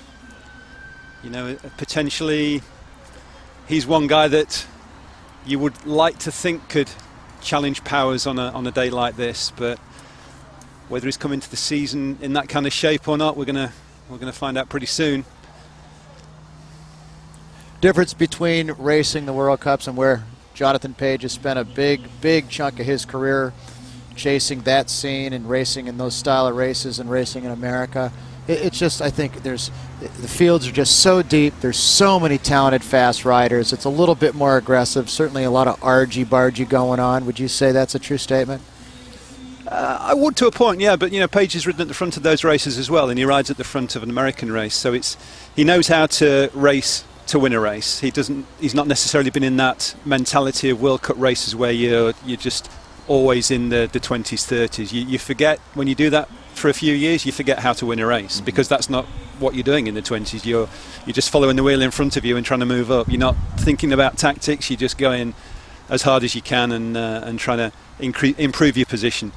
Would it be a true statement, either of you guys, Colt McElwain with Simon Burney, that we're a little bit more civilized on the American racing scene? Oh, I don't know if that's on purpose. I think maybe our courses here are a little tamer compared to what they see in Europe. So maybe just you know, the harder courses and make you fight a little bit more aggressive. And then also, you know, cyclocross here, like Simon said, we saw about 1,000 amateurs out there racing. There's families and dogs and people eating ice cream cones. When you're over in Europe, I mean, those guys, there's serious money on the line. You know, they have serious supporters and serious you know, hecklers. So I think it's just a more serious sport in general. Cool to see that sticker there on Jamie Driscoll's helmet on the top there, the supporting Amy D, the Amy D Foundation. Obviously this race coming about 12 months after we lost Amy last year. I see a lot of people out there just talking to spectators on the course. A lot of people sharing stories about Amy and what they remember about seeing her race here last year at Gloucester. Of course, Amy Dombrowski, a former U23 national mountain bike champion, cyclocross champion, road race champion, who we are alluding to. But it looks like we just minutes away from the staging process. They all look pretty relaxed for what's going to be going on in their pandemonium and their psyches and bodies here in just a couple of minutes.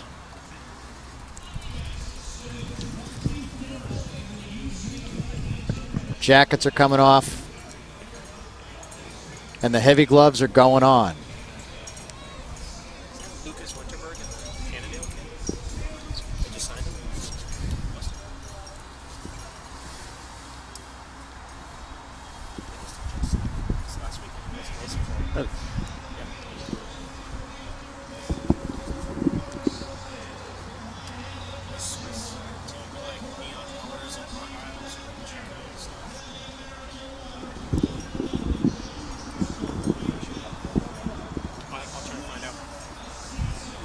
Moments from our staging process here this afternoon, the KMC Cyclo-Cross Festival is just about ready to kick off the elite men's race. We were talking about some of the favorites in the front row. And then there's a couple local legends. How about Adam Meyerson? He was out here yesterday. He had clinics with probably 50 riders in him. That guy has been a star of New England cycling since the early days. Yeah, certainly if you're a junior rider or an up-and-coming rider and you want to learn how to handle your bike and drive in these conditions, that's definitely a rider that you're going to want to keep your eye on. But these guys, they're locked and loaded. Larry, Simon, I'll leave it to you guys. I'll be out there on the course. Well, it looks like we didn't go to the staging process, so they're in the grid. They're ready to go. And they are getting their final countdowns.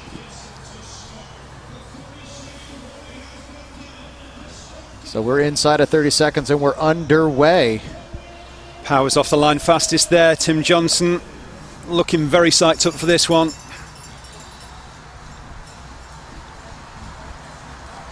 Driscoll right there. It looked like maybe Justin Lindeen. Big crash last weekend for him, and there's that pinch section.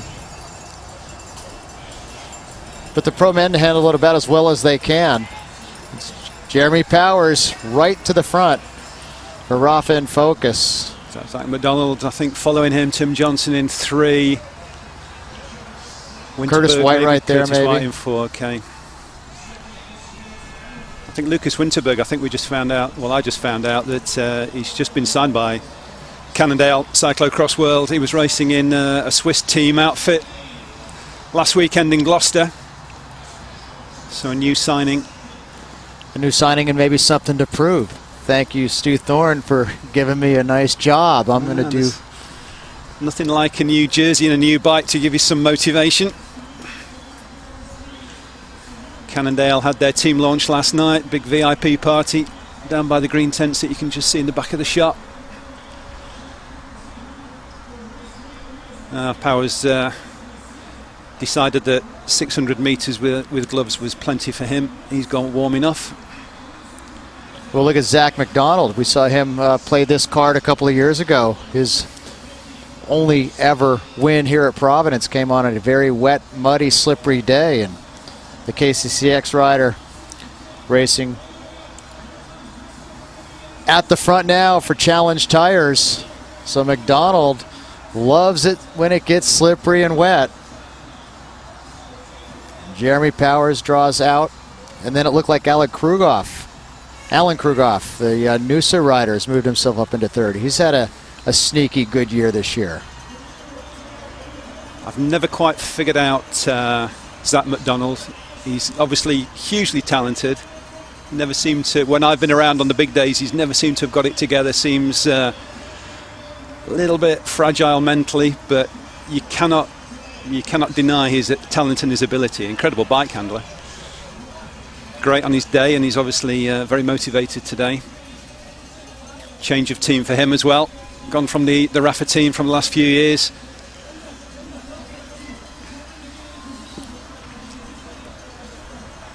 As the first part of our flyover there, and you can see how hard it is just to get to the top. Totally got it hammered out to come up and over, but right now Zach McDonald is pulling this field of about 70 men around. We're just underway with lap number 1. It gets a little bit more tricky now. You can see the rest of the field, the back half of the field, all of them forced off their bikes. And Colt McElwain over there saying top 30 made it across on their bikes. Hey, Colt McElwain, what's going on there at the double flyover? Counting the riders as they went through, I was honestly surprised, Larry, to see as many riders make it over the top clean as they did. But right around that number 30 spot, everybody else getting clogged up, forced off their bike, riders sliding back. It was pretty funny to watch, but not funny if you're one of those guys looking to be at the front of the bike race right now. Well, at the front of the bike race, it's still Zach McDonald.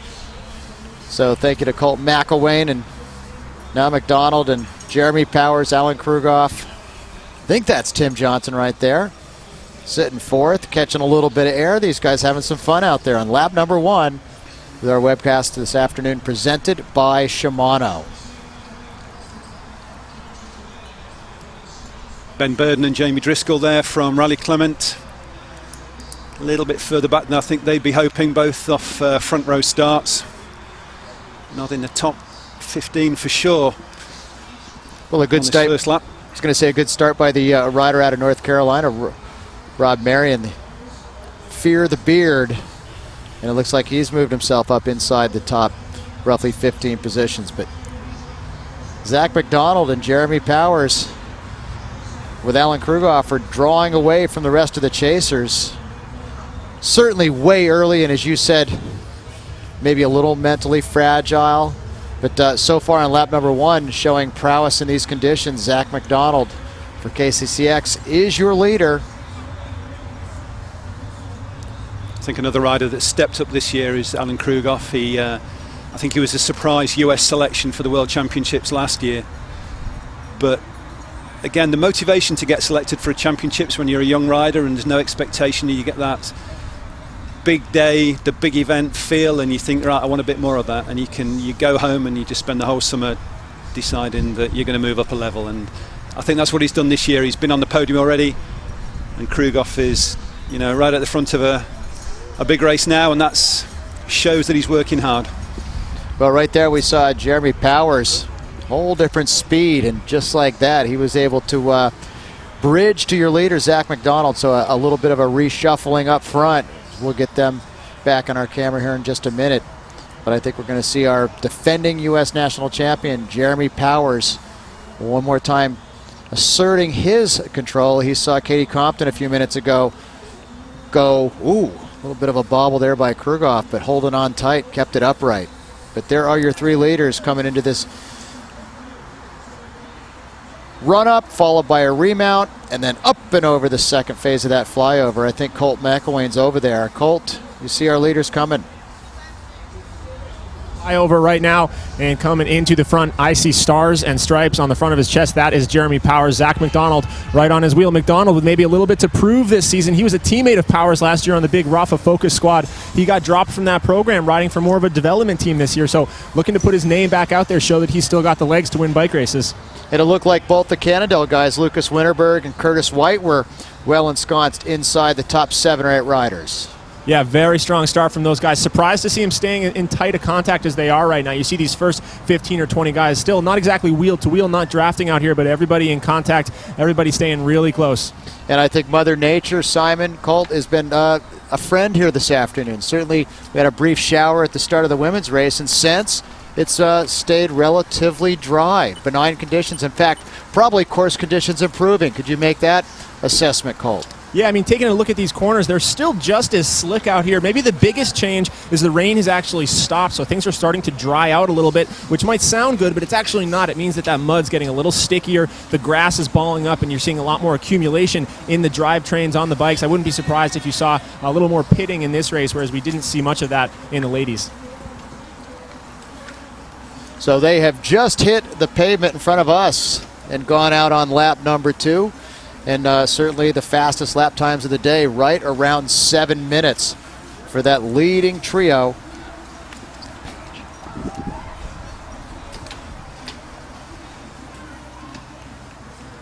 As we look a little deeper into the field, and it's time to move up.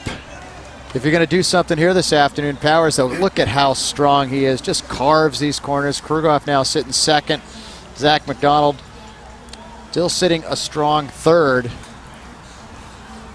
Tim Johnson 4. And Tim Johnson moving up. If those other 2 Cannondale guys can hit that front group, strength in numbers would be good on a course like this. Definitely some the team game to be played on some of the slippery corners and some of the obstacles. Why don't you tell our viewers, what do you mean by strength in numbers? Just that ability to have a couple of guys in front, and you've only got to sit up on a corner or sit up on the top of one of the flyovers and cause that backlog that we've seen further down the field. It's you know, it's not like a dirty trick, but it's definitely a little game you can play. Just going into a corner with the brakes on, and just letting a few bike lengths appear in front of you. If you've got a teammate in front, just makes a difference, and whoever wants to chase has got to come around you. All legitimate, but definitely helps if you've got a teammate or 2. Just making it harder on anybody else out there. Yeah. And there's only a couple of teams in this course. Now Powers is on a one-man team. He can't rely on anybody to do that for him. Before, when he was a part of Rafa with Zach McDonald as a teammate, and before that he was with Cannondale with Johnson and Trebon as teammates. And they played that card a lot. They did, for sure. Both of those teams could do it. But now Powers is he's a one-man band, and I think he's, as Colt told us earlier, he's in a situation where this is his race to lose. He's as strong and as dominant as we saw Compton in the women's race, and he needs to ride on the front. He can't allow himself to ride 5 or 6 wheels back with teammates around him that could make life hard for him. He's strong enough and dominant enough at the beginning of this season to go to the front and ride away, which is what we're seeing now. He's putting the pressure on early in the race. We're only on the beginning of halfway around the second lap. Been racing for just on 10 minutes now. We've got 50 more minutes of racing to go, and to see him want to keep pushing on shows the kind of form he's in, just as we saw with Compton. And racing in front of family and friends. I notice umbrellas are out again, so it looks like maybe a light shower. Certainly not a big impact, but there is Jeremy Powers. A little cautious there, clips out just to make sure It looks like he's throwing everything into this move. He's, as you just said, Simon, trying to create separation, taking the race. And the two guys he's ridden away from, you know, they're young enough and fast enough and eager and motivated to try and stay with him for a lap or two. But, you know, they haven't got the horsepower to stay there for 60 minutes. And, you know, they have to sit up and take a breath at some point. And the second lap is normally where that starts to hurt. You can do it. Motivation and youth and enthusiasm can take you so far, Larry. But it comes to a point where lactic acid and lung capacity kicks in, and there's nobody really, just as Colt was saying earlier, there's nobody really that's standing out, that's been around a while. You know, Page obviously isn't in good shape. He hasn't made that front group. He's struggling. Ben Burden's not in good shape. Well, he hasn't Jamie made the, Driscoll. Driscoll, again, you know, 2 years ago you'd said Driscoll would have made the front group in a race like this. He's off the pace. And it just means that the young guys gives them a great opportunity to make a name for themselves, but they can't do it for that long. And yeah, it just leaves Powers in a position out in front, riding on his own. And I think we're going to see a time trial now, and I think we're going to see a great race for second and the rest of the podium positions, which is exactly what we saw in the previous race. And those strength in numbers will begin to come into the favor. You can see there's Tim Johnson, but just a little bit further back as the rest of that Cannondale train, Winterberg in that group. Zach McDonald, though, still riding strong. He's a little bit in no man's land, but he's definitely got some time over the rest. And if anything, right now, Zach McDonald's beginning to look kind of good out there as he's riding off the front of Krugoff and Johnson. Don't get me wrong, I didn't mean that McDonald was a bad rider when I was talking about him. I think he's either on or off is what I've seen. I haven't seen him that many times, but when I've seen him on, he's incredible. He's very, very good. But when he's off, he just the switch goes and he's just not interested. It appears, and you know, it's I say he's probably, with Powers, one of the best bike handlers in this field. He's slippy, slidey, make no problem at all for him. Yeah, former junior national champion. Talking about Zach McDonald, former U23 national champion, a win here at Providence. So the technical adversity that this course provides. See, nice big crowd on hand there at the second flyover. But he just flicks that bike around these undulating off-camber corners and is making, so far, these first couple of laps fall right into his favor. I think that's Justin Lundeen going up the run-up. Hard crash at Gloucester last week. They took him off and had literally his head examined. Oh, yeah. Slightly concussed, but he ended up coming back just fine and winning the Night Weasels race over outside of Boston on Wednesday. Colt McElwain is out there at the flyover, and you've got Jonathan Page slowly moving his way back up.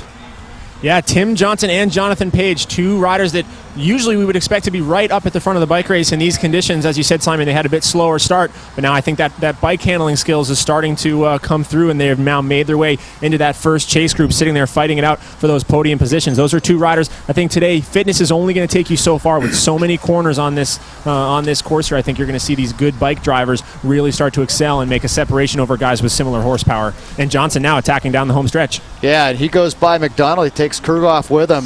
Just a little bit of a slowdown in the second lap. It was just over 7 minutes. First lap full speed was just about 7, and this lap they come through about 7:20 unofficially. We're at 7 laps to go, and Jeremy Powers, U.S. national champion, way out in front. And now Tim Johnson looking like he wants to do well here this afternoon. He's not too far from home either, Simon. Yeah, and Page has come back as well. That's good. Good to see. That's where he deserves to be, in the front of that group, where you'd want him to be. Maybe just caught up a little bit in the traffic and those backlogs on the flyovers in that first skirmish. But Page and Johnson, they've got the patience. They know it's an hour-long race. The race isn't won in the first lap, but you can lose it there for sure. But 8 seconds, 9 seconds right now. We're hearing from Colt on the course. think Tim Johnson, again, he's started the season, he's got a bit of a history of back problems, affected him badly the last couple of weeks, but it seems like right now he's in good shape. I think when it hits him, it just gets back spasms that just stop that power going from your lower back, and it just means he can't ride out of the saddle, which for a cross rider is it's almost like taking the air out of your tyres. Debilitating, to say the least. Very much so. And there is Tim just Johnson. the fact he's out the saddle, accelerating out the corners.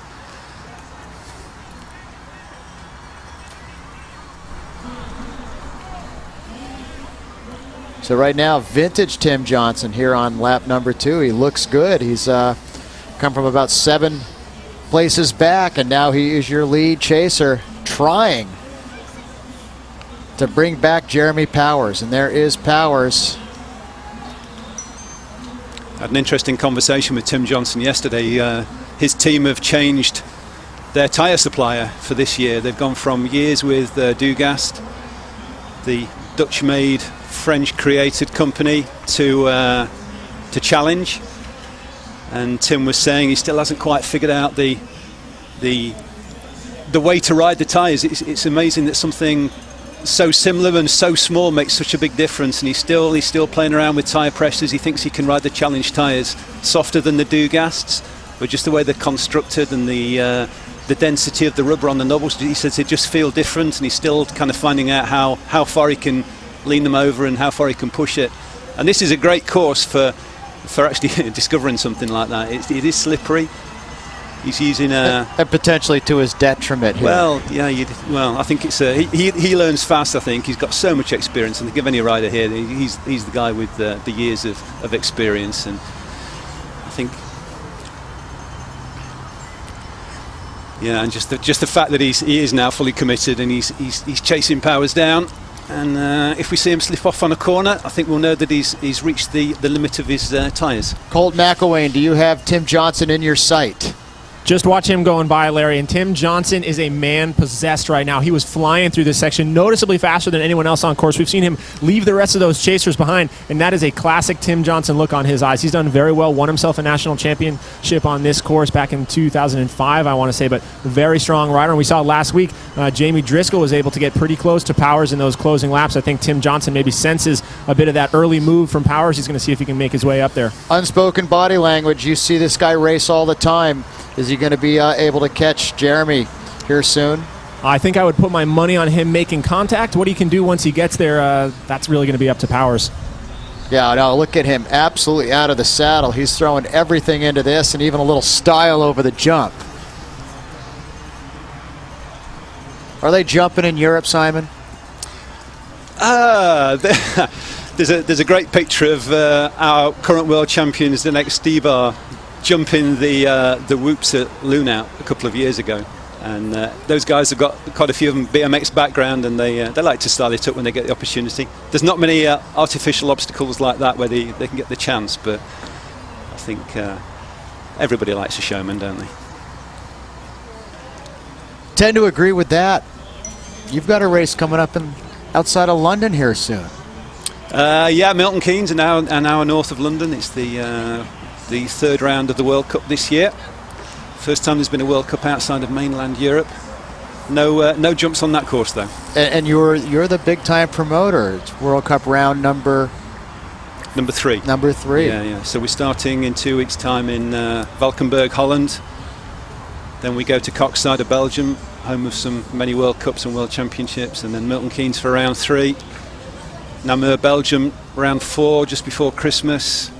Zolder, the day after Christmas, December 26th in Belgium. Site for the World Championships in a couple of years, and then the World Cup season finishes in Hoogerheide, the site of this year's World Championships, just before the World Championships in Tabor, Czech Republic, end of January. And your venue, a lovely city park? Yeah, city park, yeah. 300 or 400 metres from the city centre. Nice hilly park, perfect spectator venue, great for television. And looking forward to hosting some of these riders there in a few weeks' time, 8 weeks today. Well, we saw Zach McDonald going through the gears and heading up the hill. That looks like Ben Burden, Raleigh Clement rider, and we're back to the front of the race. Up the stairs, and Jeremy Powers will remount, and enough snap in the legs that he made that little slippery. It's a lot slipperier than it looks. Made it look easy. So it looks like Tim Johnson is somewhere there. Well, it looks like maybe not gonna make connection. A few minutes ago we were thinking if he could sustain his effort, just keep throwing all the coal in the engine house, that he would have a chance to catch Jeremy Powers, but it looks like maybe Powers, there's a lot of places on this course where it's certainly you're riding and looking right in each other's eyes, and Jeremy Powers said, I'm not going to let anybody come up to me. Kurgoff continues to battle. There's Page going through. Yeah, I don't think Johnson's going to make that bridge. I think Powers, to me, looks in control. He looks comfortable. He looks like a man who knows exactly where he is with his form and knows exactly what he's doing. Johnson looks, that effort looked flat out to me, and I don't think he can keep it going for numerous laps. Powers looks, yeah, concentrated there. See how many, what the gap is coming into the finish.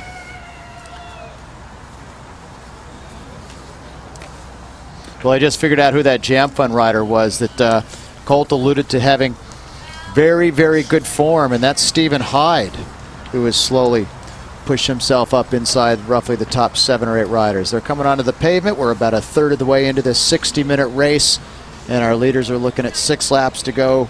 Webcast today is presented by Shimano, and racing this weekend is powered by KMC Chains.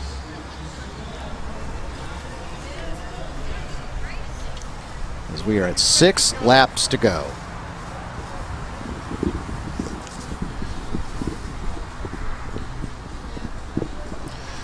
Yeah, we're hearing 12 seconds now from out on the course for Powers. I think 12 seconds, you still got to work hard. He'll be getting time checks from his team for sure. 12 seconds, that's only a slip or a little mishap on a corner. But 20 seconds is a nice cushion. You can feel like you're relaxing a little bit there. So we are watching Jeremy Powers right away here this afternoon, about 12 seconds out in front, and we'll be right back after this message.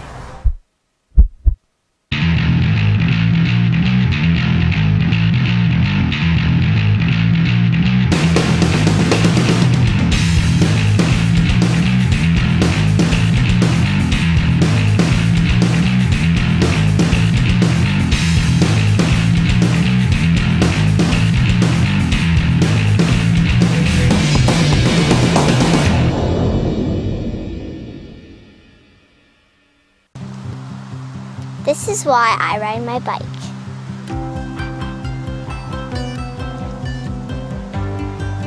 This is why I recycle.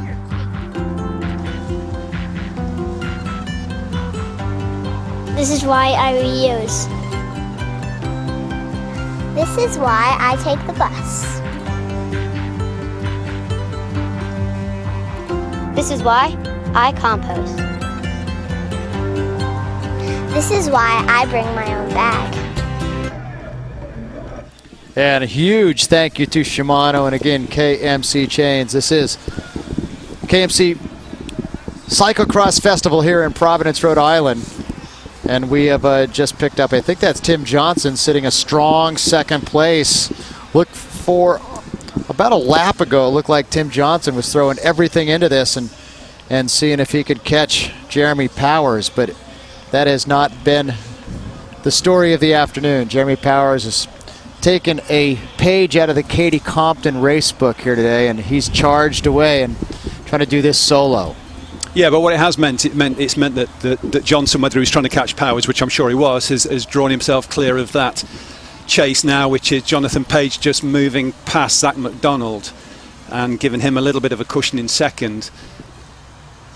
I think Page there, maybe a little bit late, kind of get into the party with. I think he would have been somebody that you would expect to have been able to follow Tim Johnson across that gap.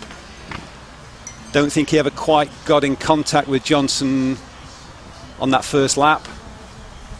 Well, and we weren't following Jonathan Page, so we have no idea what happened to him out there. But it's nice for, I suppose, for him to know that being caught out and then having the power, the strength to bring this thing back will bode well for those early season World Cups over in Holland in just a couple of weeks.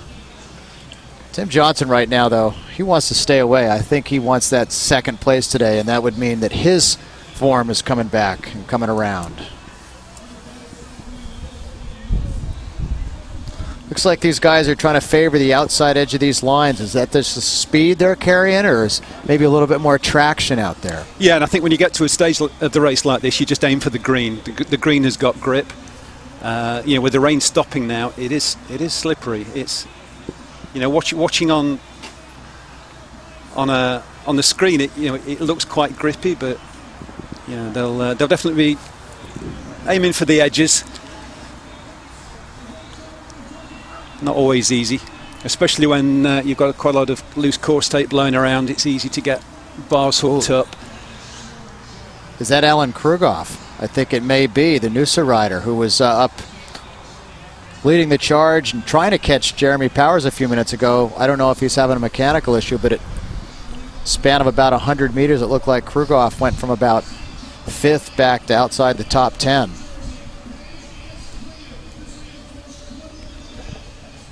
Colton McElwain is out there on the course. We're coming up on 28 minutes of racing here this afternoon. Colton McElwain, what do you got?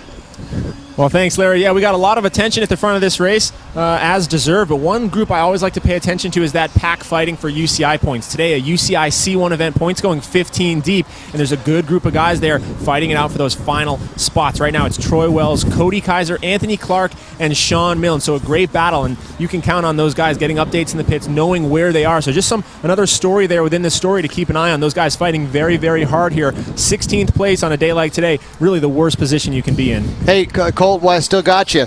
We saw you were talking about Stephen Hyde a few minutes ago, and it looks like he's moved up. Yeah, Stephen Hyde, a really strong rider. You guys might have seen him at the beginning of last season, actually won a UCI race out sprinting the then national champion Jonathan Page. He rides for that Jam Fund program, sort of one of Jeremy Powers' proteges out in Western Massachusetts, but coming in healthy this year, no knee injury like he did the second half of last season, and he's riding very, very strong. A great bike handler, good fitness, and it's putting him right up there in the fight for the top 5. Yeah, we just saw Jeremy Powers come up the run-up, remount, and have no problem going over the second flyover. So he is asserting his abilities here this afternoon. Tim Johnson is still chasing, but the separation is about, what, 15 minutes? 15 seconds, or 15 I seconds. think. Yeah, it's looking, 12 to 15 seconds there, I would guess. We need to put the clock on it when he comes down the finishing straight again. Page again, just not quite up to Johnson right now. But still got, well, he's going to have 5 laps to go. He's still got half this race in front of him. We're at half distance now. And so, 15 seconds we're hearing from Colt. And you can just tell the sun, well, the sun went away a long time ago with the clouds, but I do think that out there under the trees, it's getting a little bit dark. How will that play out here this afternoon, Simon? It's funny with the when it gets dark during a race, you actually don't notice it too much. It's one of these things that comes along so gradually. Unless it gets really, really bad, it's not a big issue. More problem for TV pictures than for the riders, I think. So we are down to 5 to go, just about coming up on 30 minutes here. And really, it's been a blessing of Mother Nature that the rain hasn't come in. We looked at the radar a little while ago with 5 laps to go. Yeah. Cameron Dodge, kind of the sensation of this year. He showed up at the U.S. National Mountain Bike Championships in Bear Creek, Pennsylvania, and rode himself. Well, he rode himself up into the top 5. There's Krugoff the chase, and that looks like, is that Troy Wells? Yeah, that's Troy Wells and Krugoff. So Krugoff has struggled here, and I don't know if he had a bike issue or what, but I alluded to him going backwards in this front group a little bit ago.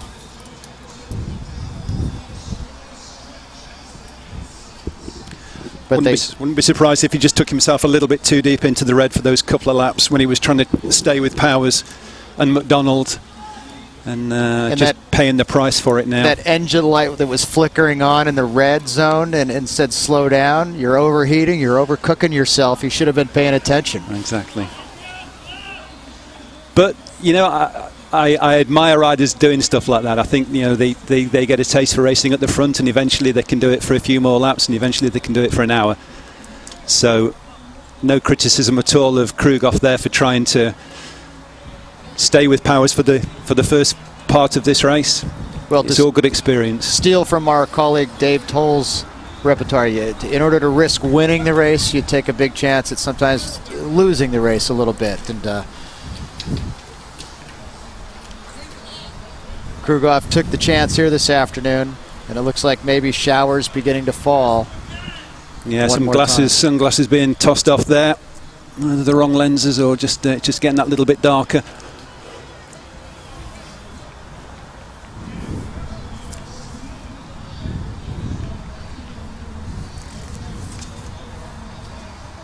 Yeah, that's Cameron Dodge, who's moved himself up nicely here. Sitting right in front of Ben Burden, still looking for that big factory ride, and somebody's going to come along and give it to him the way he has been riding this year. I think that's the back of Troy Wells. There is your first chaser sitting in second on what has got to be arguably one of his more favorite courses to ride. Providence Cyclo-Cross Festival presented by KMC, inside of 5 laps to go. And a whole lot of things to be decided as far as our podium. It's still anybody's race back there. Can Tim Johnson hang on as you see him press down and head over phase number 1 of our double flyover? And then there's a real battle back in the pack for those final podium positions, 3rd, 4th, and 5th. And for those UCI points as well, it's they're the holy grail of a lot of riders, trying to get points to selections for World's teams and World Cups, and just to improve the gridding for the next races. You know, the World ranking gets reset after every World Cup, and the points that you've accumulated affect your position, and then that's your call up for your next UCI race. So and that's a big difference with a C1 race. A local guy or a regional racer that does well in the top 15 today will suddenly find himself in the front row at that C2 race. Yeah, makes a big difference, yeah. Prize money on the line and everything else. Tim Johnson certainly looks smooth on the bike. And Jeremy Powers going way out, as you said, into the green to make sure he keeps it upright. A history that began on a mountain bike and a member of John Kemp's Devo squad about a dozen years ago, a couple-time U.S. junior team mountain biker, and he really did begin to flourish when he discovered his abilities to generate power, handle the technical aspects of these courses, and now Jeremy Powers is the guy to beat in North America. That chase group there, that's got back to Jonathan Page. So we've got Powers out front, Tim Johnson in second clear, then that group is going for third. And it's being led by Ben Burden now. And we haven't seen Zach McDonald in a while either, one of our early leaders. I think I just caught a glimpse of him off the sliding slightly backwards out of that chase group. I guess he's still in the top 10.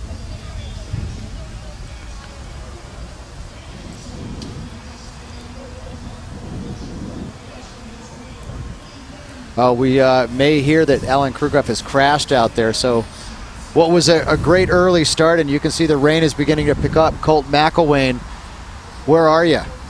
Larry, I'm right here on the side of this course, and absolutely the rain is picking up, and the course, more importantly, is changing here pretty drastically from lap to lap. You know, a lot of these guys, they come out, they do their pre-ride, and they learn their lines, and they can count on that for the entire 60-minute race. But here, the way the rain continues to come down and then stop, and you see things drying up and getting slicker again, every single time they're seeing these corners, it's like they're seeing them for the very first time. You see a lot of riders coming in, taking the same line as the lap before, and that inconsistent footing underneath them. You see a lot of guys here losing their back wheel, losing their front wheel, so things going to get only more reliant here on your bike handling skills. A little note for you too, Jeremy Powers, the only rider right now in the top 15 actually hopping the barriers down here. Looks like it's gaining him about a half a second every lap. So that is a shot of your leader, Jeremy Powers, as the heaviest shower of the afternoon is putting a literal dampening of things. Of course, we'll get a little bit soupy here very, very quickly. And now Tim Johnson skids into that KMC chains run up, and he'll actually choose to run the second phase of it as well. Simon Burney talking about where it levels off up there. Not much room to remount and get clipped in. Interesting what Colt was saying about lines changing. I think the one of the big attributes of a great cross rider is being able to read a course during the hour of the race and to see what changes and to make those decisions on the fly. You can never guarantee a line for the whole of a race. Even in a dry, sunny race, it's parts get dusty, and when it gets muddy, then you've just got to be very, very flexible in where you're going and what you're looking at, and you've always got to think ahead.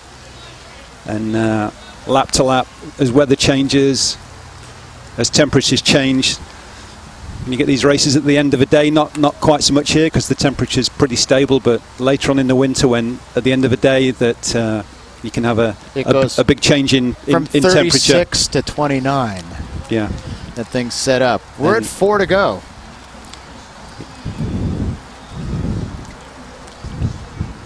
And it sounds like we have some action from the Raleigh Clement rider. Ben Burden out of Belgium is attacking that. Well, there was 4 or 5 of them together, and there you can see Burden going by us. We actually see them off our video monitors right now. So Burden, there's still though a group of about 6 in contention. Burden is there. Dodge is there. Page is there. Page back in 8th now after leading that chase after Johnson just a lap or so ago. Burden won't be phased by it getting wetter and darker. That's a normal day in Belgium. Jamie Driscoll a little bit further back, and I think I saw the red line riders. Justin Lindeen, Cole McElwain. Was that Justin Lindeen sitting somewhere inside the top 8 or so? Dean is on fire right now, coming off a huge ride Wednesday night that saw him take the win here locally at the Night Weasels Cross, a commanding victory there. But even more impressive, Justin Lindeen, just less than a week ago on Sunday in Gloucester, was taken off that course on a stretcher, Larry. He went to hospital, was diagnosed with a concussion, and yet still out here trying to take advantage of some strong fitness and racing his bike here very well in Providence. Yeah, he had a good ride here going last year till a crash took him out as well, if my memory serves me correctly. But Jeremy Powers is just tearing it up right now. He's unzipped his jersey. He's feeling good in a moderate little rain shower. And Tim Johnson also having his best ride so far of 2014. Looking like if he can hang on, we're inside of 4 laps to go. So another 20 or 22 minutes worth of time trialing for Johnson. Took a big look to his left to see where the chase was coming and realizes he's committed to this move. And there is your battle for the rest of the podium positions. I think that's Lucas Winterberg going with Ben Burden right on his wheel. Cameron Dodge going by. I got 22 seconds there, the gap between Powers and Johnson. And the lead's changed again in that chase group. Winterberg, Burden. Stephen Hyde is in that group. He's bib number 8 going through. And that was Page a little bit further back.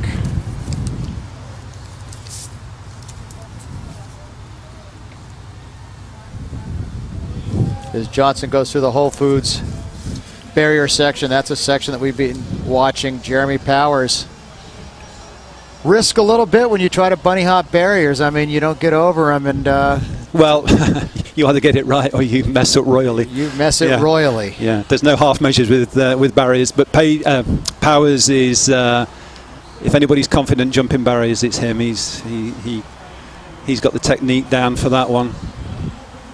When is the UCI going to raise it by a couple of more inches to prevent that hobsnobbery?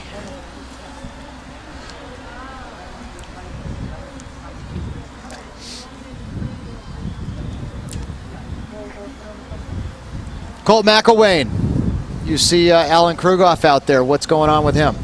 Yeah, I heard you guys report it there over the radio. Alan Krugoff did go down in a crash, but as we were talking about earlier, those top 15 positions so important out here this afternoon. Krugoff sitting in 14th when he went down. He has now been passed by Cody Kaiser, the last guy in the points, and Krugoff chasing very hard in 16th, trying to get himself back into the points. As we are about 3.5 laps left to go here this afternoon, can Jeremy Powers keep it going? He has been dominant this year. He got beat by Sven Nys in Cross Vegas, but he was the top American finisher, dominated in Wisconsin, dominant last weekend over in Gloucester. So far, nobody has been able to beat him, but maybe this is the coming out party this weekend, Simon, for Tim Johnson, who's looking like he's continuing to ride well.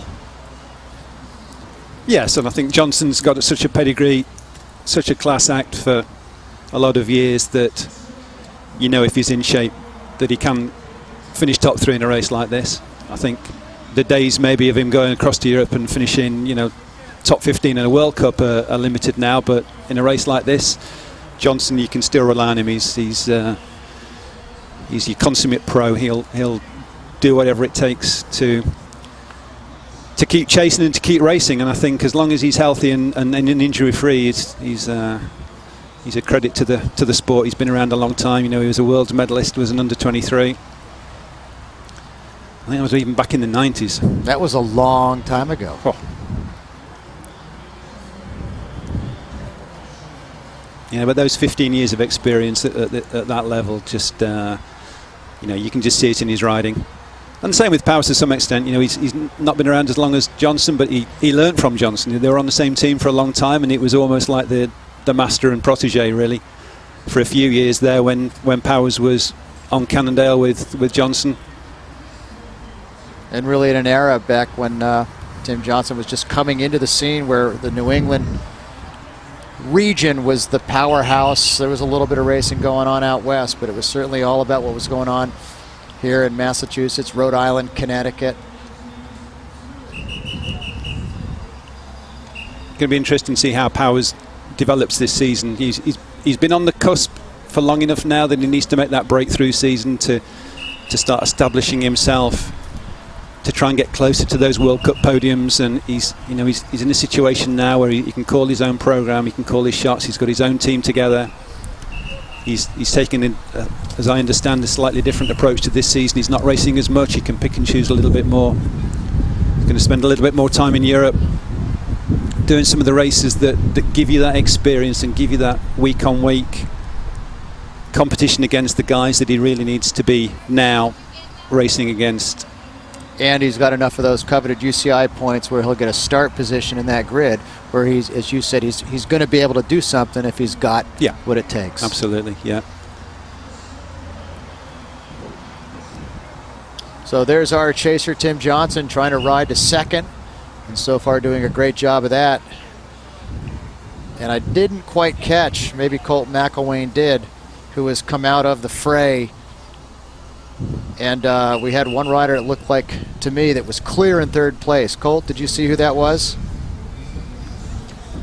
Powers is going, has just gone through by me. Tim Johnson here starting to maybe not close ground, but limit his losses here as the rain continues to come down. He is sliding that back wheel all over the place, but looking very in control. And now I have that chase group here just coming at me. And you're right, it looks to be two riders here coming together. So I see Ben Baerden on the wheel, and off the front, this is actually going to be the Swiss rider, Lucas Winterberg. So getting a huge first ride here in that Cannondale prepared by Cyclo-Cross World Kit. He's got Ben Baerden on his wheel, but now Cameron Dodge starting to claw his way back across that gap. All right, thank you, Colt McElwain. We're showing him 3 laps to go, so Jeremy Powers snuck by. If we go a little deeper, I could see Justin Lundeen, the Honey Badger. There goes Tim Johnson. He's on the pavement, and you hope that he hasn't gone too early, too soon, and given up too much. I don't think so. I think if one thing he can rely on with Tim is knowing when to make an effort and how to get an effort out over the hour of the race. And just looking at the gap behind him now, it's significant. It's going to be over 20 seconds to those chasers, 22, 23 seconds to those chasing group of 3. So that, and again, Johnson's got a teammate in there as well, so how much he's going to chase Winterberg, probably not too much. He's probably going to leave most of it to Baerden. if he's got any sense, he will anyway, and then just kind of try and get that third on the podium later in the race. Having said that, he's pushing on now, so maybe he's confident enough he can drop those other two without taking anybody across to Johnson, which I would doubt now. I think Johnson with 20 seconds is fairly comfortable.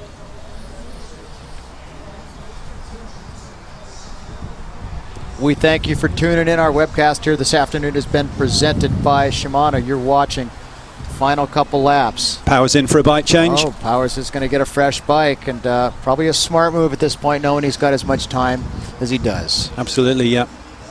Yeah, with just that rain coming down a little bit heavy on that last lap. Top surface is just going to start accumulating a bit more, filling the tyre treads in and just getting in the cassette, in the pedals. See the roosting mud coming off of Tim Johnson's wheel.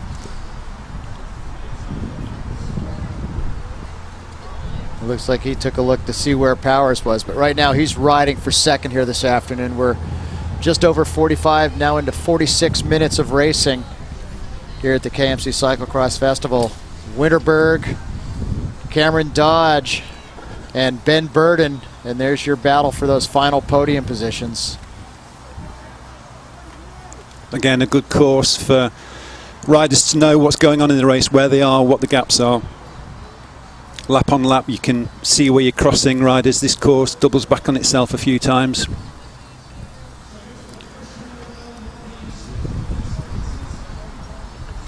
But Winterberg there, he definitely feels like he's strong enough to push on for that third place. Not playing the team card yet. Maybe he still thinks he's in the Swiss jersey, but... And Sean Milne a little bit further back. We just caught his number. First time we've called his name today for Boulder Cycle Sport, sitting about 8th or 9th position. And he's right behind Stephen Hyde, who's, whoa, going down. That's Dodge, I think. That was Dodge. No, it's Burden. Burden. No, I think Burden got clear. Okay. Whoever it was, it's given Winterberg a little bit of a impetus to try to maybe go and stay away now. Airspace, yep.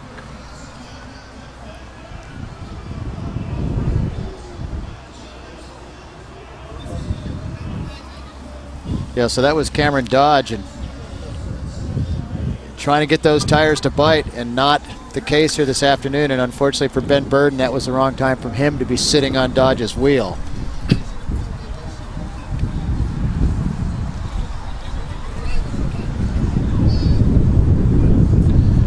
Yeah, and the wind's picking up and the rain's coming down harder now.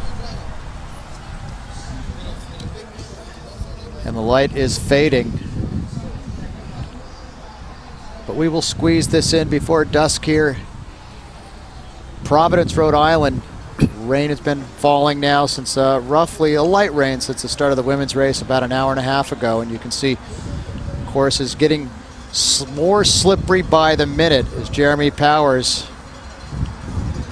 is chopping those lines off, flicking those bikes around the corner, flicking that bike around the corner, his Focus bike. Interesting time of day to race. I don't think I've ever come across any races in Europe that start at this time of day, that kind of 5 o'clock, 4 o'clock, 5 o'clock starts. I think the women started at 4 here and the men at 5, 6 o'clock finish.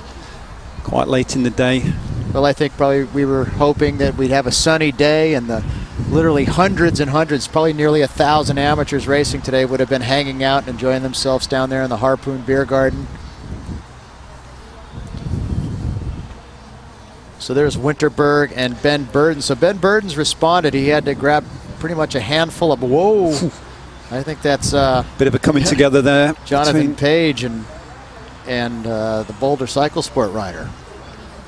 Sean Milne swapping paint.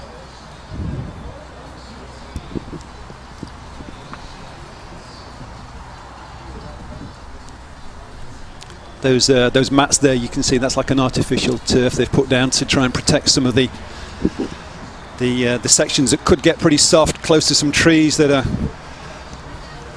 quite old. I think we're going to see, look at Milne there and Page.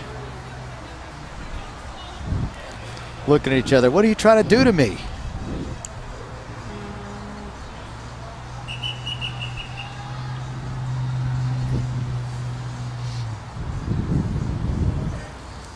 So we should see Jeremy Powers here in a minute or so. Yeah, he's gone through actually. He's gone through. The lap cards have just kicked down. We're inside of 2 laps to go. I think that was actually Milne and Hyde that we saw there coming together, Larry, on that jump.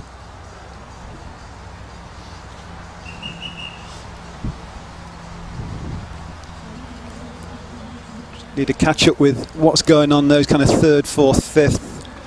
I'm expecting to see Bairden in Winterberg in 3rd, Bairden in 4th.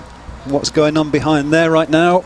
A little bit out of contact with that 5th to 10th. As that is Tim Johnson, and he is choosing to run the 2nd phase of 3 flyovers on our course. Construction crew's been busy. Shout out to Manny Gogan, what a job that guy's done. Young regional haunch in the pro cyclocross field here in New England, and it has been his task the last couple of years to design this course, taking over for Tom Stevens, another legendary name in New England cyclocross. But now Manny Gogan Patrick Gogan is the guy that's built this course, and he's done a fine job. Certainly challenging, but how do you have challenge, technical difficulty, and flow all in the same sentence? It's a perfect venue for a good course. It's got tons of potential, lots of different options. That seems to me to be a little bit closer than it was a few minutes ago. Tim Johnson and Jeremy Powers just going by. Yeah, Powers went into the pits that lap, remember, so that would scrub a few seconds. But he had a lot of time. Yeah, he had 18 and 19 seconds before he went into the pits. But that gap now back to Bairden is 18 seconds from Johnson to Bairden, and Bairden's now riding with Winterberg. And this is Sean Milne coming up with Stephen Hyde, as you called that correctly a few minutes ago. Yeah, so Page has dropped back. That is Cameron Dodge, who was up inside the top 5 until he slid out in a crash near the end of the last lap. And now, ooh, and a little bit of a bobble there, and each one of those little bobbles slowly tilts this thing back. Not quite in favor of Tim Johnson, but Tim Johnson may be beginning to see him, if nothing else, on some of these straightaways and begin to think he's got a chance. If there's one place we can get a time check on the first 2, it's here. If we can keep the camera on Johnson long enough to get around to where Powers has just gone out of sight, we can just see. I think it's going to be around that 17, 18 seconds still. For sure it's comfortable, you know, there's no stress there for Powers. And nor does it seem there's any stress for Tim Johnson, as he's got a pretty good handle on things, riding towards what would be his best finish in 2014. Yeah, 17 seconds there, so it's not really changing. And that's a teammate actually sitting in 3rd. And as you said, it's nice to have that protection back there. Well, it is, but Winterberg's chasing him full gas there, so you know, again, I think if there was any doubt that Johnson was going to hang in 2nd, I think Stu Thorne, team manager there, would be telling Winterberg to just sit behind Bairden and not push on. Just let him do the work and just follow.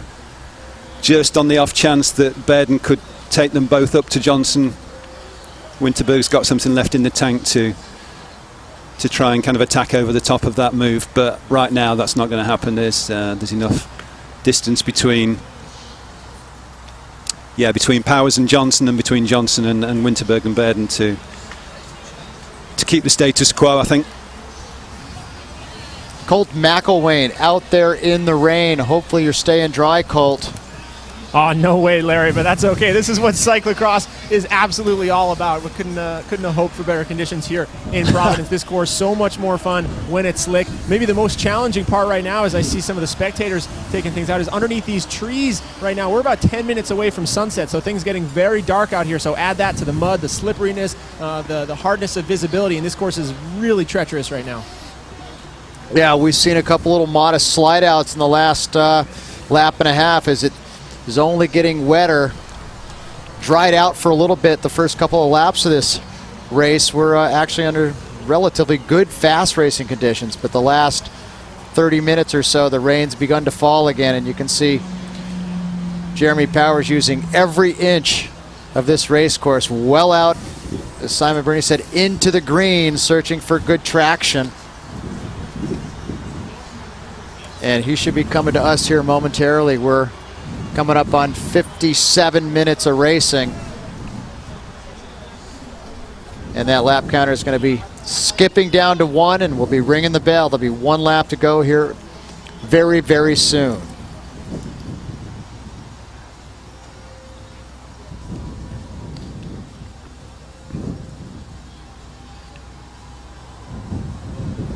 Tim Johnson throwing a little style for the photographers as he goes by the Harpoon Beer Garden.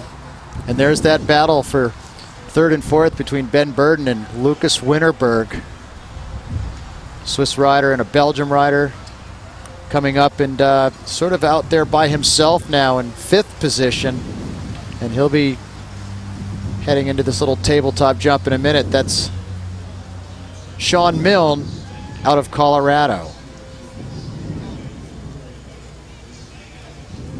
Maybe a little separation beginning there for that 3rd spot on the podium. Winterberg trying to get away from Ben Burden. Who's got the better legs for the sprint between these two guys, if it comes down to that? Well, I don't know an awful lot about Winterberg.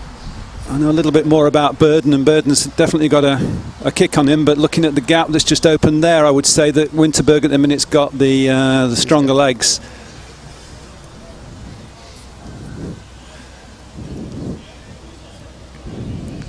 So this looks like a move by Lucas Winterberg, the Swiss rider, in his first ever, his debut ride for the Cannondale, powered by CyclocrossWorld.com. Well, looks like Ben Burden right now has been able to match that little bit of an acceleration and closed it down. So maybe a little test volley there for Winterberg to see what he had and see if Burden had anything left. So the way this course is configured coming into the finish, it wouldn't be I don't think it would be a straight finishing straight sprint, if that makes sense. It's quite a short finishing straight. Comes into it off a very, very greasy 90-degree off the grass onto the pavement. I think you're going to have to start your sprint before that. I think anybody that comes off that last corner first is going to take it. And this is certainly the hardest shower we've endured all day, as it's actually raining pretty well now. You can hear it pounding on our tent. And fortunately for the riders in our elite men's race, the heavy stuff is beginning to fall as we are showing our leaders 1 lap to go. We're going to have Jeremy Powers coming through here in a minute. And he should be touching the blacktop any second now. It's going to be a long race for these guys with conditions deteriorating. We're at 60 minutes, so it looks like about 70 minutes. There goes Jeremy Powers with 1 lap to go.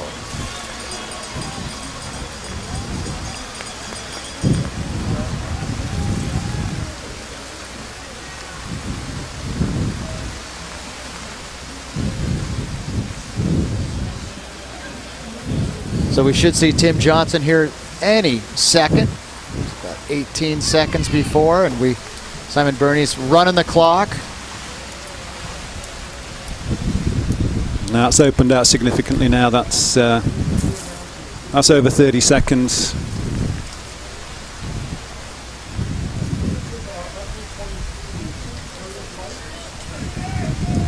42 seconds to Johnson.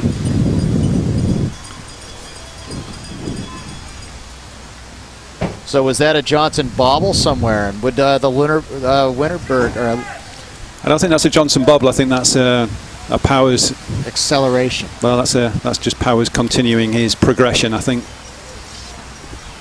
the lap before when he went in for a bike. So now we've got 22 seconds from Johnson back to Winterberg and Bairden. It's actually a lap too long, this race. I think we could have done with finishing on the hour right now, but Commissaires called it earlier in the race to the number of laps.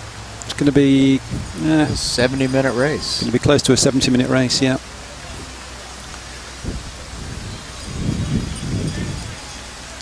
Early on, when conditions were good, the fast lap opening lap was just a tinch over 7. Second lap, we don't have exact splits in front of us. It went down to about 7:20, but you can only imagine now, as slippery as it's getting, and the caution that these riders should pay attention to.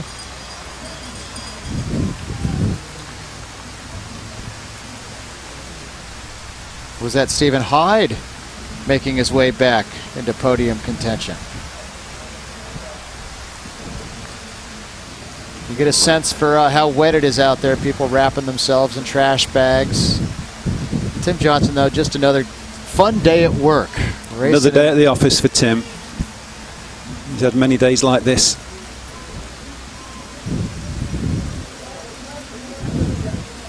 And his tyre feedback will be perfect after today, Larry.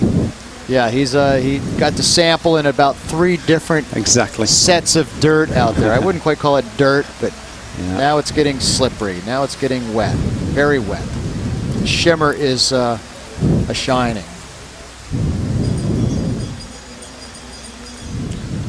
Mechanics will be taking notes, writing down in the little books of tyre pressures and which treads on which days. You've been on the circuit a few years, you kind of pull the book out when there's a decision to be made about what you're going to do.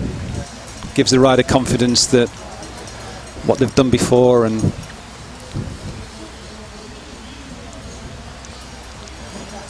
so Jeremy Powers cutting a line as we have pulled pretty much most of the back half of the field as they were in danger of getting caught. 80% rule is in effect, so right now he's got pretty much, he's making tracks out there in this new wet mud.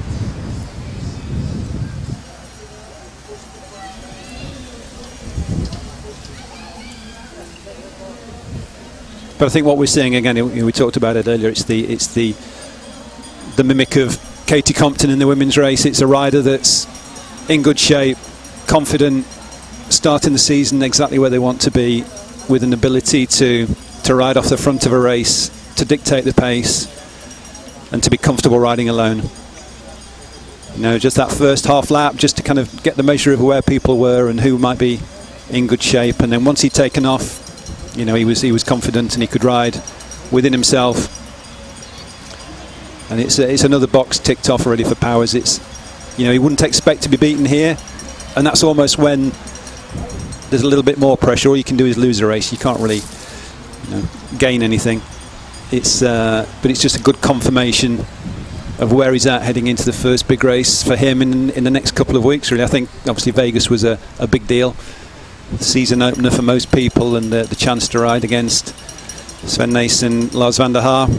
But truly a power course in Vegas, as opposed, and a fitness course as opposed to this course, which is a little bit of a blend of all abilities. Yeah, but a cross rider's got to be able to deal with everything thrown at them. You know, whether it's the Velcro grass in the desert, or you know, the mud and the off-camber and the roots of Providence, or you know, Namur and something later on, and Coxside with the sand and everything else that you experience during a season. But Powers has got the experience now to deal with every condition. What he needs is that confidence to be able to race at the front of the biggest races in the world, which is where he wants to be and where he's aiming to be. And the big thing that'll change for him in 2 weeks at that World Cup opener is he will be putting out the same effort, the same amount of suffering, the same tenacity will go into his effort, except he's going to have company. He'll be in line with people. And yeah, if you one little bobble in that, and you'll lose 5 places in the line. You know, you slip off on a corner, or you pull your foot out, or you don't clip in, somebody comes past you every single time. You know, you leave a bike length in front and somebody will fill it, and that's the difference between, you know, riding 20 seconds clear and being able to ride under control, and riding at the extent of your ability and having to race people. Yeah, tapping on that fine line of disaster or success at the World Cup level. And then once you give those places up, it's so hard to catch back on. So we're just a few minutes. The big crowd is hopefully beginning to assemble over at the finish line, because we're going to see Jeremy Powers come through to the line here the next 2 or 3 minutes. Tim Johnson, I think, can be happy with his effort here this afternoon. He can. I think that'll give him confidence as well, coming back from his problems in the last couple of weeks. And I think the race here now is for that 3rd step on the podium between Winterberg and Bairden. There's that long shot through the trees, up the run-up. Will he, he's going to still try to pedal up the 2nd phase of this flyover. Drop back down, a little bit of artificial light out there, coming off that KMC bridge. Tim Johnson was as close as 8 seconds on about the 3rd lap, but never was able to get any closer to Jeremy Powers than 8 seconds. Hovered at around 18 to 20 seconds for a better part of this race, and here on the last lap, Jeremy Powers is literally flowing the coop. When they went by with 1 to go, the gap was about what we have, 50 seconds back to Tim Johnson, who's solo in 2nd, and then this great battle underway between Lucas Winterberg and Ben Burden for 3rd and 4th. Sean Milne was running good in 5th. We haven't seen him in a while, as these guys are stretched out all over Roger Williams Park. Final lap underway.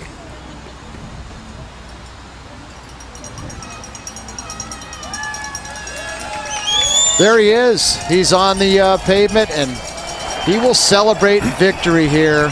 Our U.S. national champion, Jeremy Powers, will win day number 1 here of the KMC Cyclo-Cross Festival. And I think we're also going to see a big cheer here for a minute for Tim Johnson, who will be coming on to the pavement here momentarily. And I think we're going to see a smile on his face at the finish line as well, because I think and do believe he'll be happy with his best ride of 2014. And there's Tim. And then Winterberg leading out now for 3rd, leading out Bairden. About 45 seconds for Tim Johnson, the gap behind him. Looks like Winterberg's got the measure of Bairden coming into the finishing straight very, very soon. He's just got a few bike lengths. I think it could be enough for Winterberg to get that 3rd.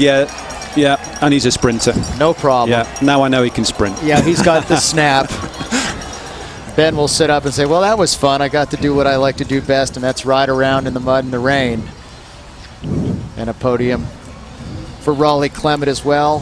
So Cannondale, powered by CyclocrossWorld.com, will put 2 riders on the podium, and now there's a good battle for 5th as well coming on now.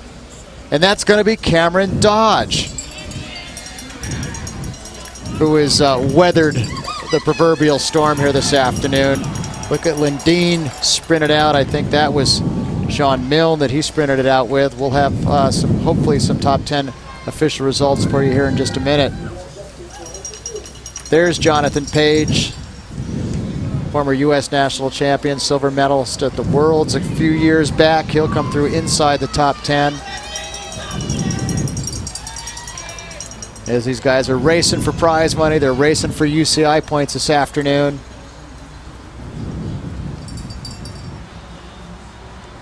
Sean Milne muddied there. I'm assuming he went backwards here in a late race crash.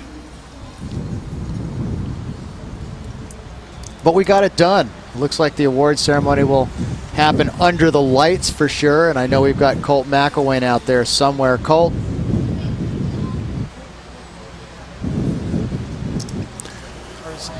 giving him a chance to get a jacket on, and they were going to get him up here for a little post-race interview. But these guys all coming across the line, with the exception of Tim Johnson with a big smile on his face. These guys all look pretty happy to be done, trying to go find something warm to put on. That was a long cross race in these conditions. Yeah, what was it, about an hour and 8 minutes or so in deteriorating light, getting wetter as we went on. We still have probably about 30 guys left to finish, but you'll get a word with Jeremy Powers and maybe a very happy Tim Johnson as well.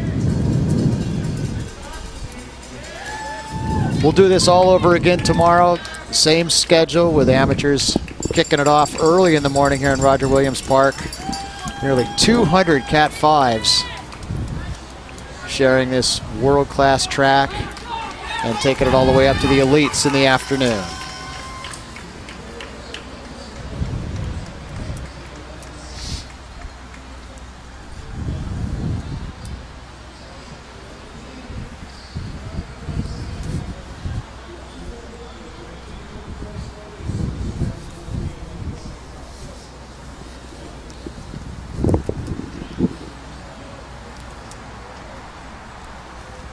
Our favorites did as expected, though, today, Simon Burney. Katie Compton, dominant in her race, the #1 rider in the world, the 10-time U.S. national champion. And then in our men's race, we just saw Jeremy Powers take control of both of our winners, took control on lap #1, and they never looked in their rearview mirrors. Not at all, no. Under control, class acts, both of them. And it's going to be very interesting to see where they slot into the world order in 2 weeks' time. Well, it looks like Katie's certainly got her A game. Marianne Voss just coming off, well, for her, it was kind of a disappointing Road Worlds. Yeah, was it the first time in forever? 6-7 years or something? He was in the first two, yeah. So if that fuels her fire, the cyclocross women are in trouble. Well, sometimes she sits out the first few World Cups and comes back early December for a little 6-week season just to finish it off.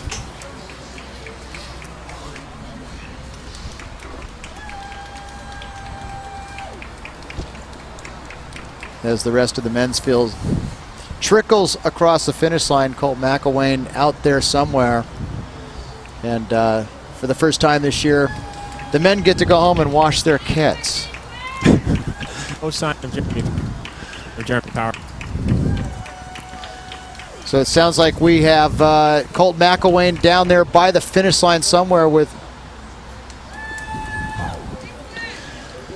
I think while Colt's looking for Powers, I think, yeah, the mechanics will be, for the first time, like you say, earning their keep for this season. Instead of blowing the dust off, they can actually do some work, and they love it, you know. Cyclo-cross mechanics, they're a special breed.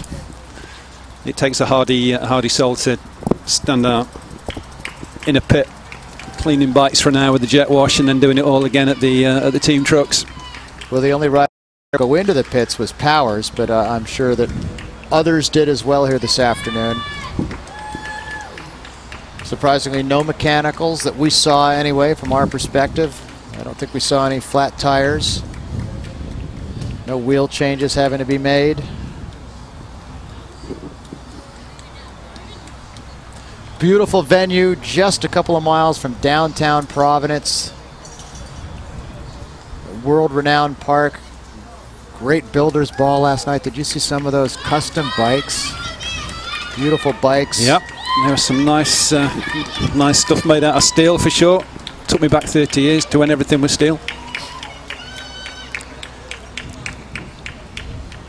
Well, here comes the man with a vanilla mustache. Colt McElwain. Welcome back, Colt. Yeah, thank you, Larry. It's down there on the finish line. All those guys a little more eager to go get warmed up, get some clothes on, than come stand in the rain and do a post-race interview. So Jeremy Powers, those guys are going to make their way down. Maybe we'll catch them after the podium awards. But yeah, like I was saying, that was a long day in some harsh conditions. You see that even the spectators kind of walking around like that was tough. All right, we're going to have confirmation of our top 5. Here it is.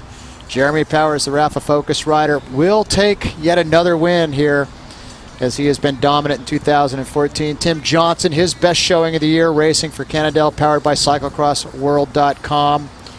Will be second block on the podium. How about Lucas Winterberg, Colt? He, in his debut for Cannondale, comes through with a solid third place ride. Ben Burden, no surprise, from Belgium. Raleigh Clement Rider will finish fourth, and then maybe the dark horse. Can't quite call him a Cinderella story anymore, but Cameron Dodge just continues to prove that he is the real deal, riding for Pure Energy and Scott Bikes. Yeah, I got a chance to talk to Tim Johnson after the finish line, who actually has an ownership stake in that Cannondale prepared by Cyclo-Cross World team, and I asked what the deal was there with Lucas Winterberg. He said it's just a guest rider spot, actually. So with Ryan Trebone being out right now with injury, they had a whole bunch of equipment laying around, a little more support for the rider. So they had some frames. They built him up with some of Ryan's gear, and so they've got him a little guest rider spot here for the next few weeks. But that's a huge grab for the Cannondale squad to get a talented rider like that and paying him back right away with a big podium here. That's Tobin Ortenblad, as you see him. His first mud race of the year. And there's a wrap-up of our ladies race. Katie Compton, the Trek Collective rider out of Colorado Springs. She has been dominant in the few races she's done, and she takes the win in front of, maybe the surprise of the ladies race was Rachel Loy's ride, being able to beat Helen Wyman. Yeah, it was for me. I think Lloyd and McFadden there in fourth. Both stepped up today. Good to see them on the podium. Interesting to hear that Cannondale Cyclo-Cross World got a guest rider using some of Ryan Trebone's equipment. There's not many people out there that can sit on one of Ryan's frames, and they found somebody tall enough and obviously talented enough to take over the mantle while Ryan repairs himself, and hopefully we'll see him back very soon. Well, they certainly had to break out the hacksaw and saw off the seat post a little bit. We got a clip there. That's Justin Lundeen, the Red Line rider, State New York, and they call him the Honey Badger. He was never afraid as he was coming up to take on the best in the business. Now he's living out there in Ogden, Utah.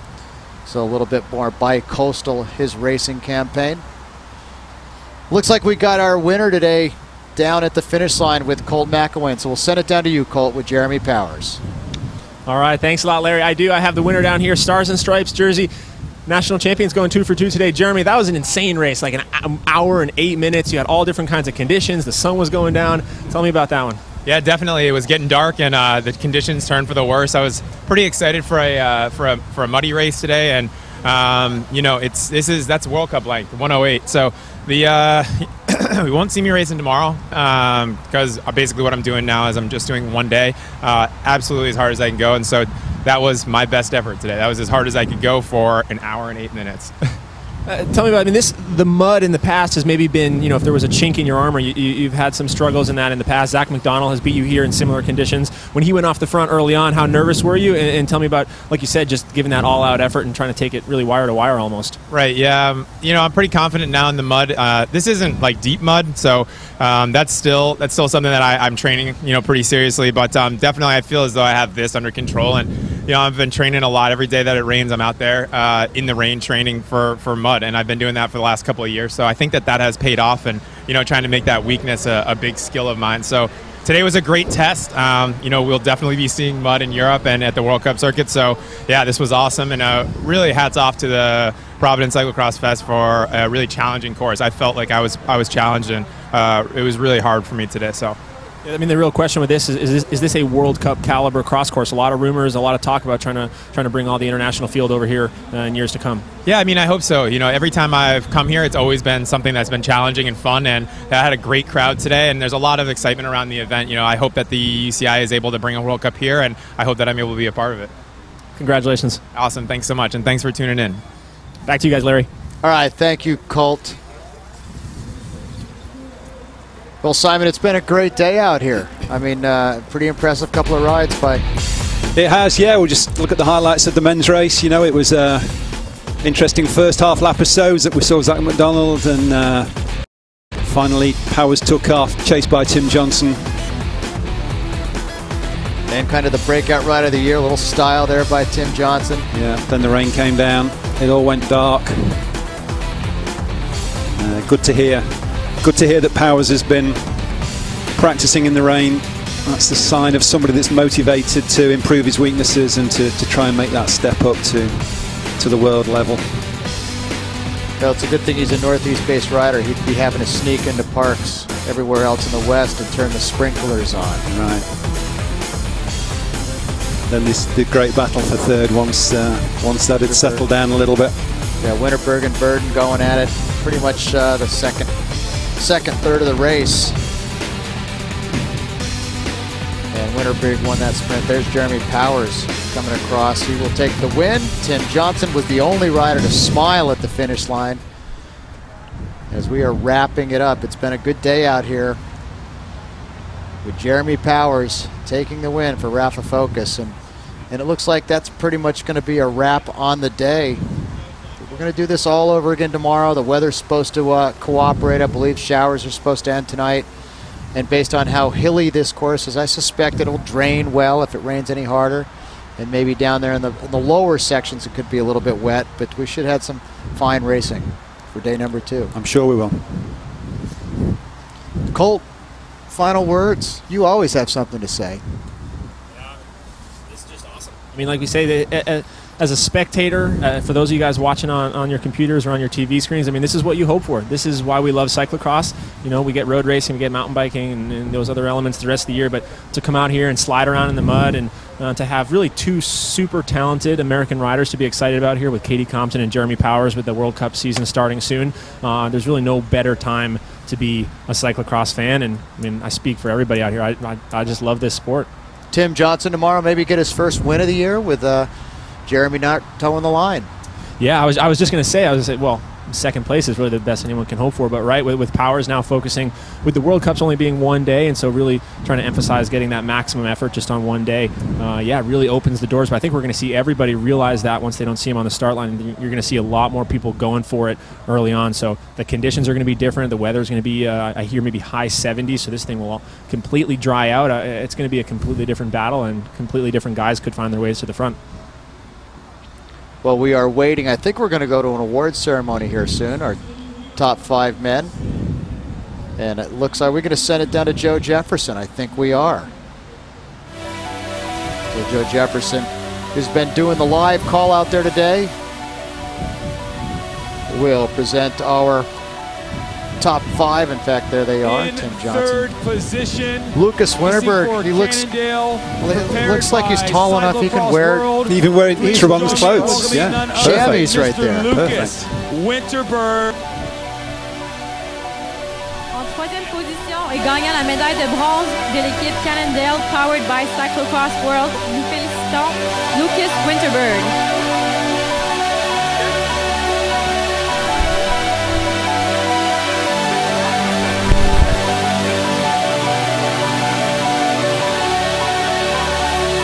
Another rider for Cannondale, prepared by Cyclo-Cross World. Join me in welcoming our second place athlete. This is none other than Mr. Tim Johnson. De la même équipe, en deuxième position et gagnant de la médaille d'argent, félicitations à Tim Johnson.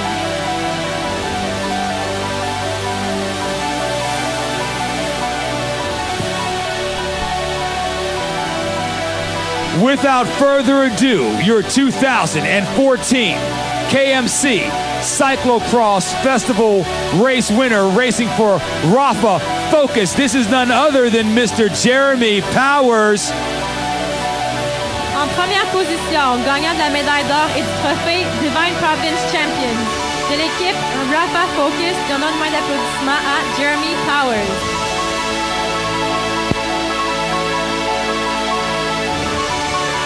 As he tries on his Factimo Race Winners jersey, we're going to bring out Barrett Kearns, who will be giving Mr.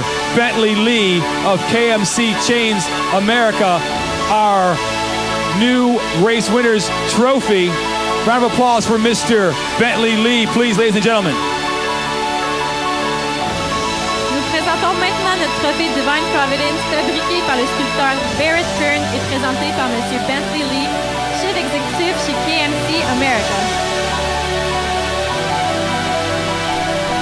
as Jeremy Powers works his way up to the podium. Can we get our Providence round of applause for your 2014 KMC Cyclo-Cross Festival champion, Jeremy Powers, Tim Johnson, Lucas Winterberg, and this is your elite men's podium of day number 1 of the 2014 KMC Cyclo-Cross Festival.